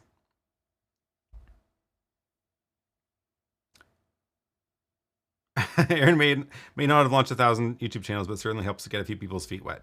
Yeah. Ooh, this is a fun question. Out of all the equipment you've purchased over the years, any equipment you regret buying? Interesting one.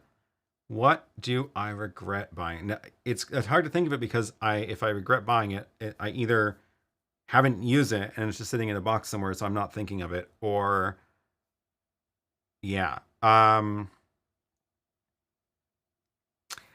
guess maybe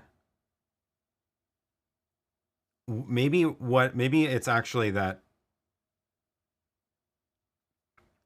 So I recently switched all my lights out for aperture lights. Oh.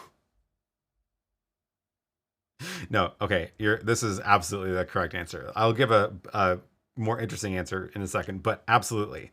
The Dell monitor. That monitor on the table only supports 60 hertz input. So I can't use it with most things without the scaler. So I have a $300 scaler sitting behind that monitor. I bought it because it was a $120 monitor. Now I know why. Yes.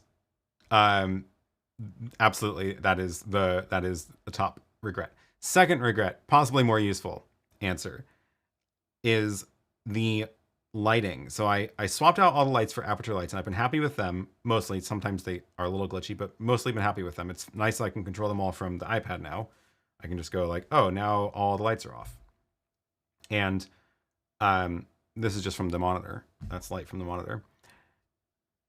I should have done that earlier. So I ended up instead buying a bunch of other lights from different brands, and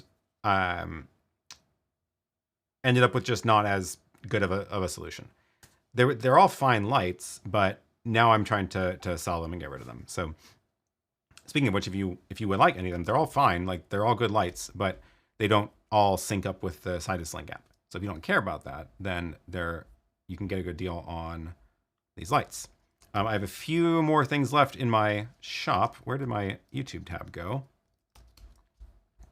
I somehow dropped out of the YouTube live streaming console. And I'll drop a link to my shop for used gear. And this is where you can find the old lights that I regret buying. I think there's a couple left. I've managed, yeah, I've got the Aperture 120D, which actually that was a great light. I don't regret buying that one. I just don't need it anymore. That was the first one I bought for the first studio at home, before I even had any videos out. So that was solid, but expensive, and it's still a good light. It just doesn't work with Sidus Link. Yes, the X-Air mixer had a rather short life in your studio. Yes, the 18 did not last long here, because I guess that was another example of like I should have just jumped up to the bigger one from the beginning. That ends up being a pretty common theme, I think, is like I tried to save some money by buying a cheaper thing, and in reality I should have just gone up the next tier. So I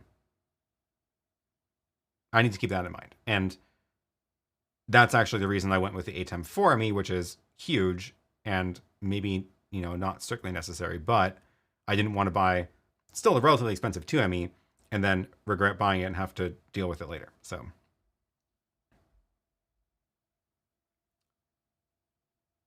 got it. $120 monitor requires a $300 decimator. Yep. It's pretty bad when the viewer knows the answer better than you.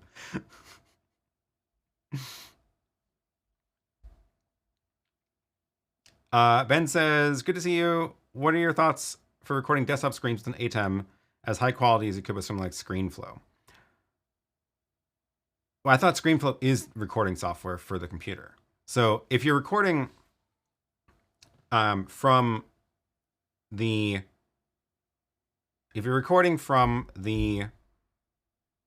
computer, like onto the computer, then that's can be great quality. You know, it's fine. A ton of software options for that. I often prefer to record not in the computer, and mainly because I'm also doing this stuff live. So like if I need to be able to show you the screen live, then it's already going into the ATEM so I can record it. And then what I'll do is I'll often just feed the screen by itself into a HyperDeck and just hit record there. And the one trick with that is that, which is actually, it's good in my case, but may not be good depending on what you're trying to do. I had to get 1920 by 1080 monitors. So like my screen resolution that I'm looking at is 1920 by 1080, which is not actually very high resolution for a computer screen. And I would prefer a notch or two up in resolution. So on my desk back there that I don't use for streaming, it's where I do work, that's an ultra wide. And that doesn't work well if I'm trying to stream or record that for YouTube, because the screen's just the wrong shape, right? And then it's all tiny. So this works fine for me. Ben says 1080 with ScreenFlow looks better than the HMI recording. It gets washed out. So one thing is that there's a color profile setting on your computer that you can tweak to change what colors it's sending out to the ATEM. And I have noticed that sometimes on my laptop, I wouldn't say it's washed out.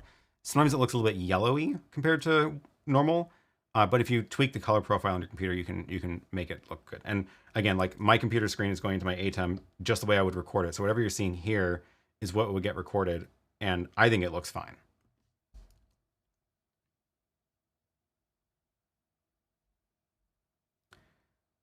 How am I putting comments on the screen? I have a Chrome extension that does this.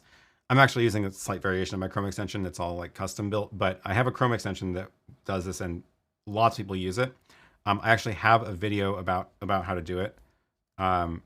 So if you search my channel for, what is it?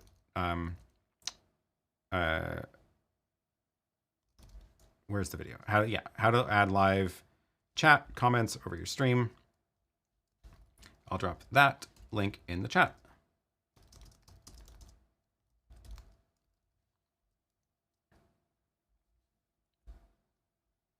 You may like my app side mirror for showing a 1080 display in a window on your main screen. That's an interesting way to do it. Interesting.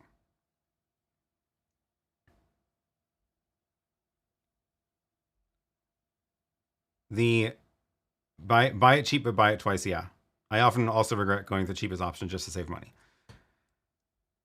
Graham says, I bought a Dell laptop, nearly bought a monitor to go with it, and I remembered Aaron's experience. You can find Dell monitors that work with both, but with a bunch of resolutions. Like the one on the left here, this monitor is a Dell monitor. Both of these are the same monitor, 24-inch, and they both support 30 hertz because that's what they're getting right now from the ATEM. It's fine. It's just that you have to like triple check the specs, and sometimes you can only find the specs in like weird places on the Dell website. I don't know. It was yeah. As always, you need more than you expect. If I remember right, all the ports on the Formi are used right now, only 4 left. Yeah, there's only a couple left right now. And I'm going to have to very soon add an SDI matrix into the mix. Mine is off right now. You can kind of see it's that one is the SDI matrix 20 by 20. I used it for a long time when I had the 8-input ATEM Mini Extreme that I was using for the show. Now I have 40 inputs, but I've got so much crap running into them. Like the Fire TV, I have 3 inputs on the rack. I have all the HyperDex and Web Presenter and stuff go in there. I don't stream all of them all the time. Sometimes they're just like routed to other monitors around here, right? So like the map, that TV screen is hooked into the ATEM, so I can put whatever I want on that screen, right? So I can be like, oh, now actually the TV is going to show a copy of my multi-view. Or now it's going to show a copy of a camera. As you can see me from the back on that screen. Or now it'll show, if I'm recording a video, sometimes what I'll do is I'll put like the overhead camera. I'll put the overhead camera on there so I can like see a giant version of what I'm filming, which is great. So I can check focus better and that kind of stuff. So, you know, that's one of the reasons why I have so much of the inputs used, because so many things are routed to screens around here. Have I found a lighting system that allows Companion to adjust intensity and color temp? That's the one downside of Sidus Link right now, is that it's only iPad controlled. So it's not, I can't route it into Companion, which is a bummer, but the only way I've been able to get things routed into Companion is through hooking lights up to switches, which doesn't let you change the actual lighting, like intensity and color temperature. So I don't have a good solution for that right now.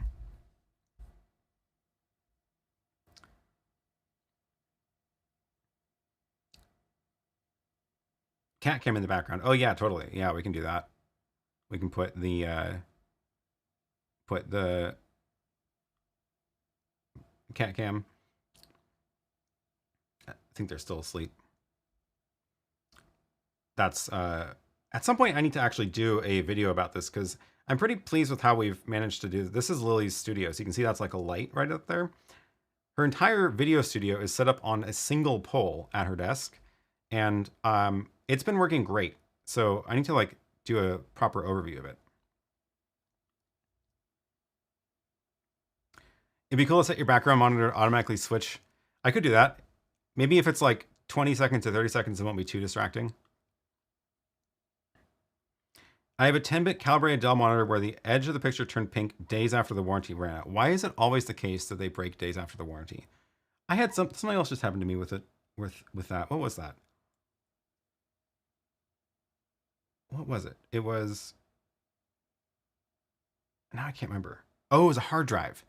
A hard drive in my NAS died, and it just started, beeping. I was like, that's weird. And it was, I went and checked, and it was like a month after the warranty had run out. Yep. Very frustrating. When does Studio Makeover 2024 start?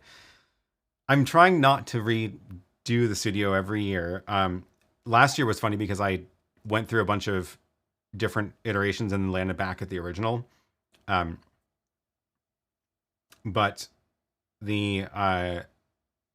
I'm filming a tour of the current setup, because it is actually quite a bit different than when I had this configuration last time, just because I've got more stuff in here now. Mainly because I moved in and now it's my office as well. But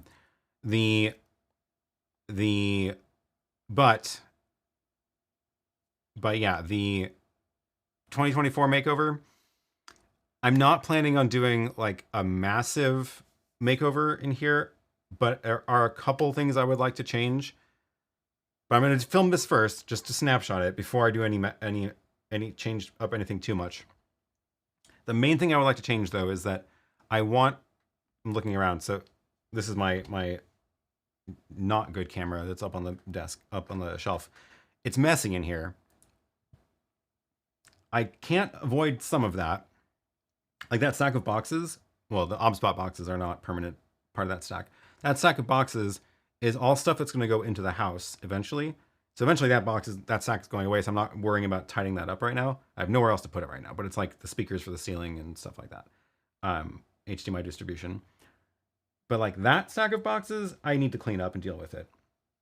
But the other thing is like, see how these poles are just like in the middle of the floor? I would really like them to not be in the middle of the floor. So one of the things I'm considering doing is moving more of the stuff to be ceiling mounted or wall mounted farther away. So like that, actually that camera is an example. That one that's pointing kind of where it's this one. I use it for shots at this table. And what I could do is move that camera way farther against the wall and put a longer lens on it so that it's just out of the way. And so kind of in the middle of the floor. And then same with the light. Like I could hang the light from the ceiling instead. It'll change things a little bit because it's gonna be farther away, but I don't know if I would call it a makeover, but that's the next thing that I'm kind of annoyed with that I would like to change is like making things making there be a little bit more room in here and get things off the floor. We'll see. Finishing the house will help get rid of the temporary storage in the studio. Absolutely. But the thing is that even once the house is finished, this is still my studio and still my office. Like I don't have an office in the house. So this is still gonna be my office. So I need to also get this set up in a way that works as an office. Is cat feeding time coming? So I think I mentioned this last week. I realized that it was the reason they would run to the food and gobble everything down is because they think of the food as like a scarce resource. And I don't think that's healthy for them, because what I did was I was like, okay, well, what happens if I give them more food and they ate it all and then threw up? So what I did was, so food was coming out every hour. So it was kind of funny because like at the top of the hour, guaranteed they would just run over to the food bowl so we could go watch them. But I don't think it was healthy. So what I did was I started just filling up the bowl of dry food with more than they could ever possibly finish in one go, just so that they don't think it's a scarce resource anymore. And it worked because now when the food goes off, they don't rush over there anymore. And so it's not as cute, but it's probably healthier. Can I give a tour of the shelf with the Wiimote and the plush cat? I'm going to save that for the studio tour video because I am going to do that in the video. The little plush cat is from Lily. She got that for me this winter. That is the plushy version of our old cat.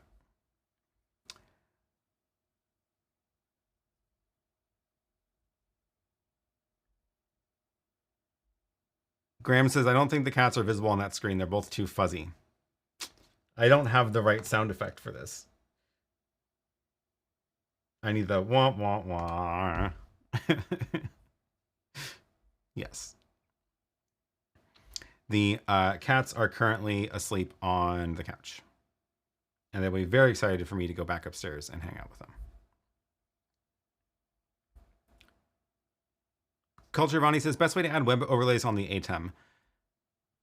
Best or cheapest or easiest, because you don't get all of them. In my opinion, the best way to do it, grab a computer, run OBS, grab a Ultra Studio from Blackmagic, which is like $1,000.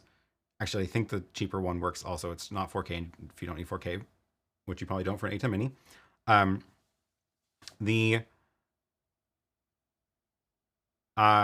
So that gives you 2 outputs into the ATEM Mini, which gives you the best graphics. So you get to do transparency properly from the web graphics.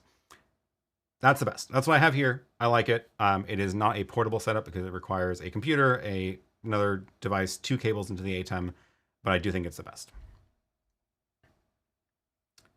A much cheaper way and simpler way, and is actually how I'm doing this one. So this is a web page, but this one I actually have set up running in this iPad. So this is the app called Live App, and I'll grab a link. Where's the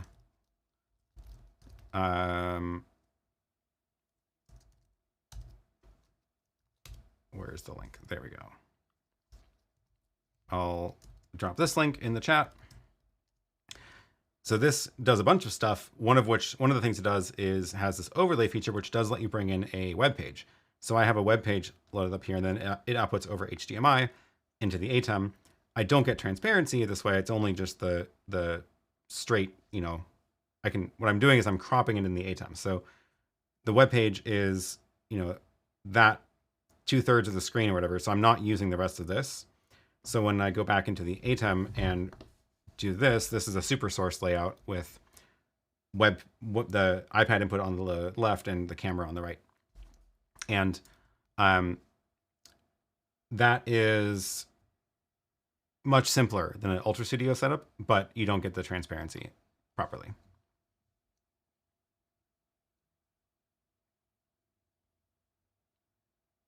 We do HDMI out from the computer to SDI, green screen key on the ATEM. Yeah, that works. Ultra Studio monitor, the small one, is 125. Yeah, but then you don't get the dual. That works fine but at that point you might as well use an iPad, I guess, because it's even simpler. I'm talking about the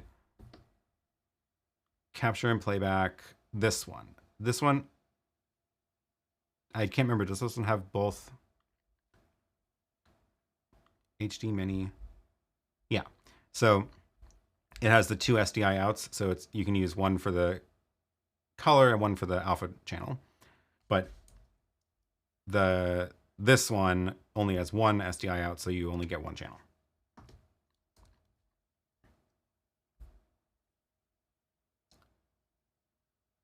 Can the YoloBox do overlays from sites like Streamlabs? Yes, the browser in the YoloBox is not 1920 by 1080, so sometimes the graphics don't work well. So it totally depends on the graphics. I had to rewrite my graphics for Kevin's live stream for the airline videos channel. Just to get the little like weather icon in the corner, I had to totally redo all my math on the graphics to make it work for that screen size. So that's one thing to keep in mind. So some of the sites won't work with it, but it depends on how they're written.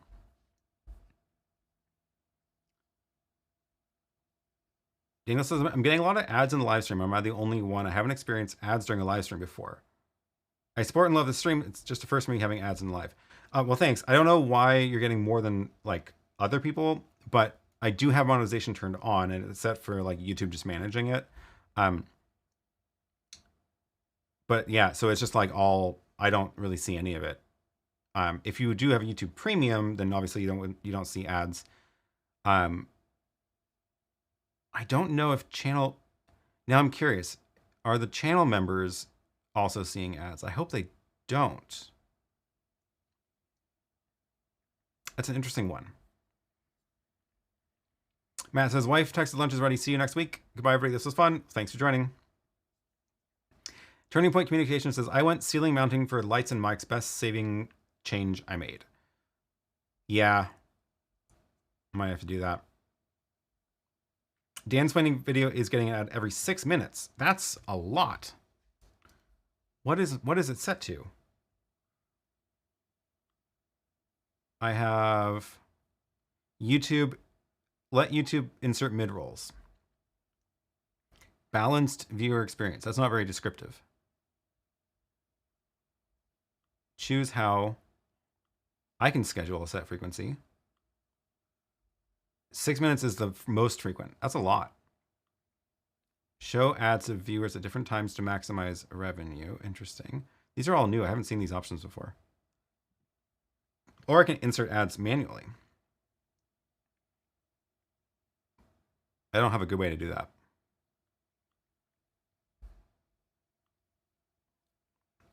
Maybe I'll turn it down to 24 minutes. Because then you should, this is what, oh my God, we've already been going 2 hours. It's a lot. No ads for you. Okay, well, it probably depends on what country you're coming from, because that'll depend on what their ad buys are. 3 to 4 ads per hour. That sounds better than every 6 minutes. If I watch this on my Sony PS4, it doesn't seem to insert ads as nearly as much as it does in a web browser in Windows 11. Interesting. Frankie says I'm watching on both iPhone and Apple TV, seen 3 ads on the phone, none on the TV. No ads on the premium account. That makes sense. Use the Brave browser to view YouTube without ads. Don't do that. That's just taking away the ad revenue. The ad revenue is helpful, but I do want to make sure it's not annoying. Also, I have other problems with the Brave browser, but that's a whole different story. 2 main problems, really. Football Star says, can the YoloBox Mini replace OBS and OBS Ninja for live podcasts with remote guests? There is a remote guest feature on the YoloBox. However, it's not super built out. So I think you'll probably have a better time with OBS Ninja, Video.Ninja still. Especially if it's multiple people. I hope they spend some more time on that feature, though, because it is really cool that it's there.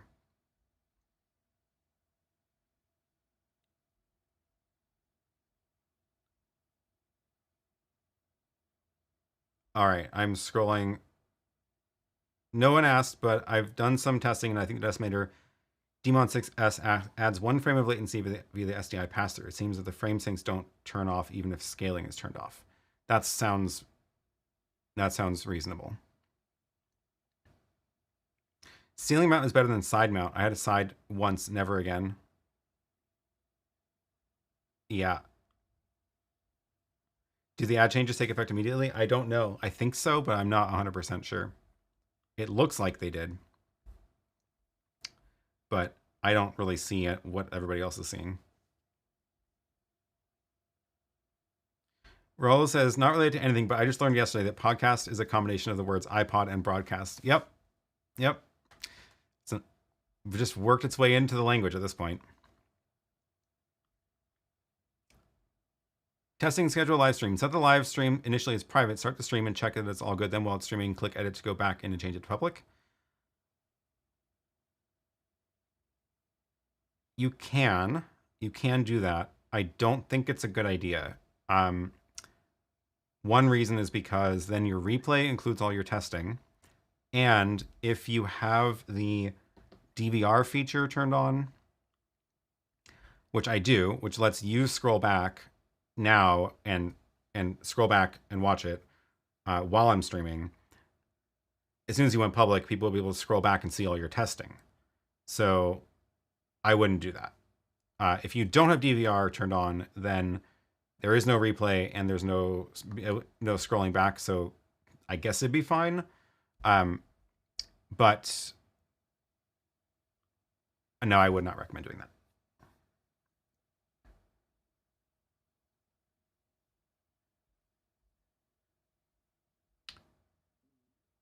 Cool. Okay. It's been 2 hours. I think that's long enough. I need to wrap this up. So we have more trivia questions for next week, I guess. And I'm going to fix, oh yeah, I don't have a way to show on the screen everybody who got all 3 right. But it looks like I have a list of everybody. 27 people got all 3 right. Congratulations to all of you. So next week, hopefully I'll have it fixed so I can actually show all the faces on the screen at the end of the round. But what do you think of the new format of trivia? Let me know if that worked better than the previous one, which was first right guess wins.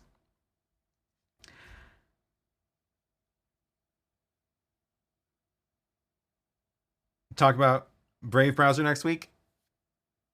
Maybe. Yeah. All right. With that, we will wrap this up here. Thank you all for joining. Thanks for all the questions. Oh, good. We did get some people who like this format. And yes, I do need to fix the status bar over the long answer bug.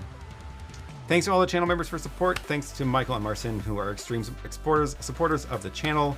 Thank you for all the super chats throughout the week. Thanks for the questions. Thanks for watching. Every view counts. Hope you like the new news format. I'm gonna try to do that again. Maybe not next week, but maybe every 2 weeks or so. We'll see when the news rolls in. See how that goes. And yeah, make sure you click the like and subscribe so you don't miss a video in the future, and go watch the news segment that I put as a channel trailer. It's the most recent video on the channel. All right, we've got a lot of votes for the new trivia format. Great.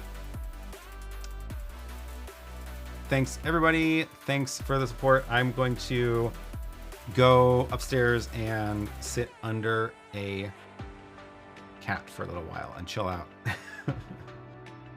The news threw me off. I thought I clicked the wrong video. Oh no. Well, maybe I'll have to make it clear that that's, well, I'll think about it. I'll think about it. Good feedback though. Thank you. All right. Thanks for watching everybody, and have a great rest of the day. Bye.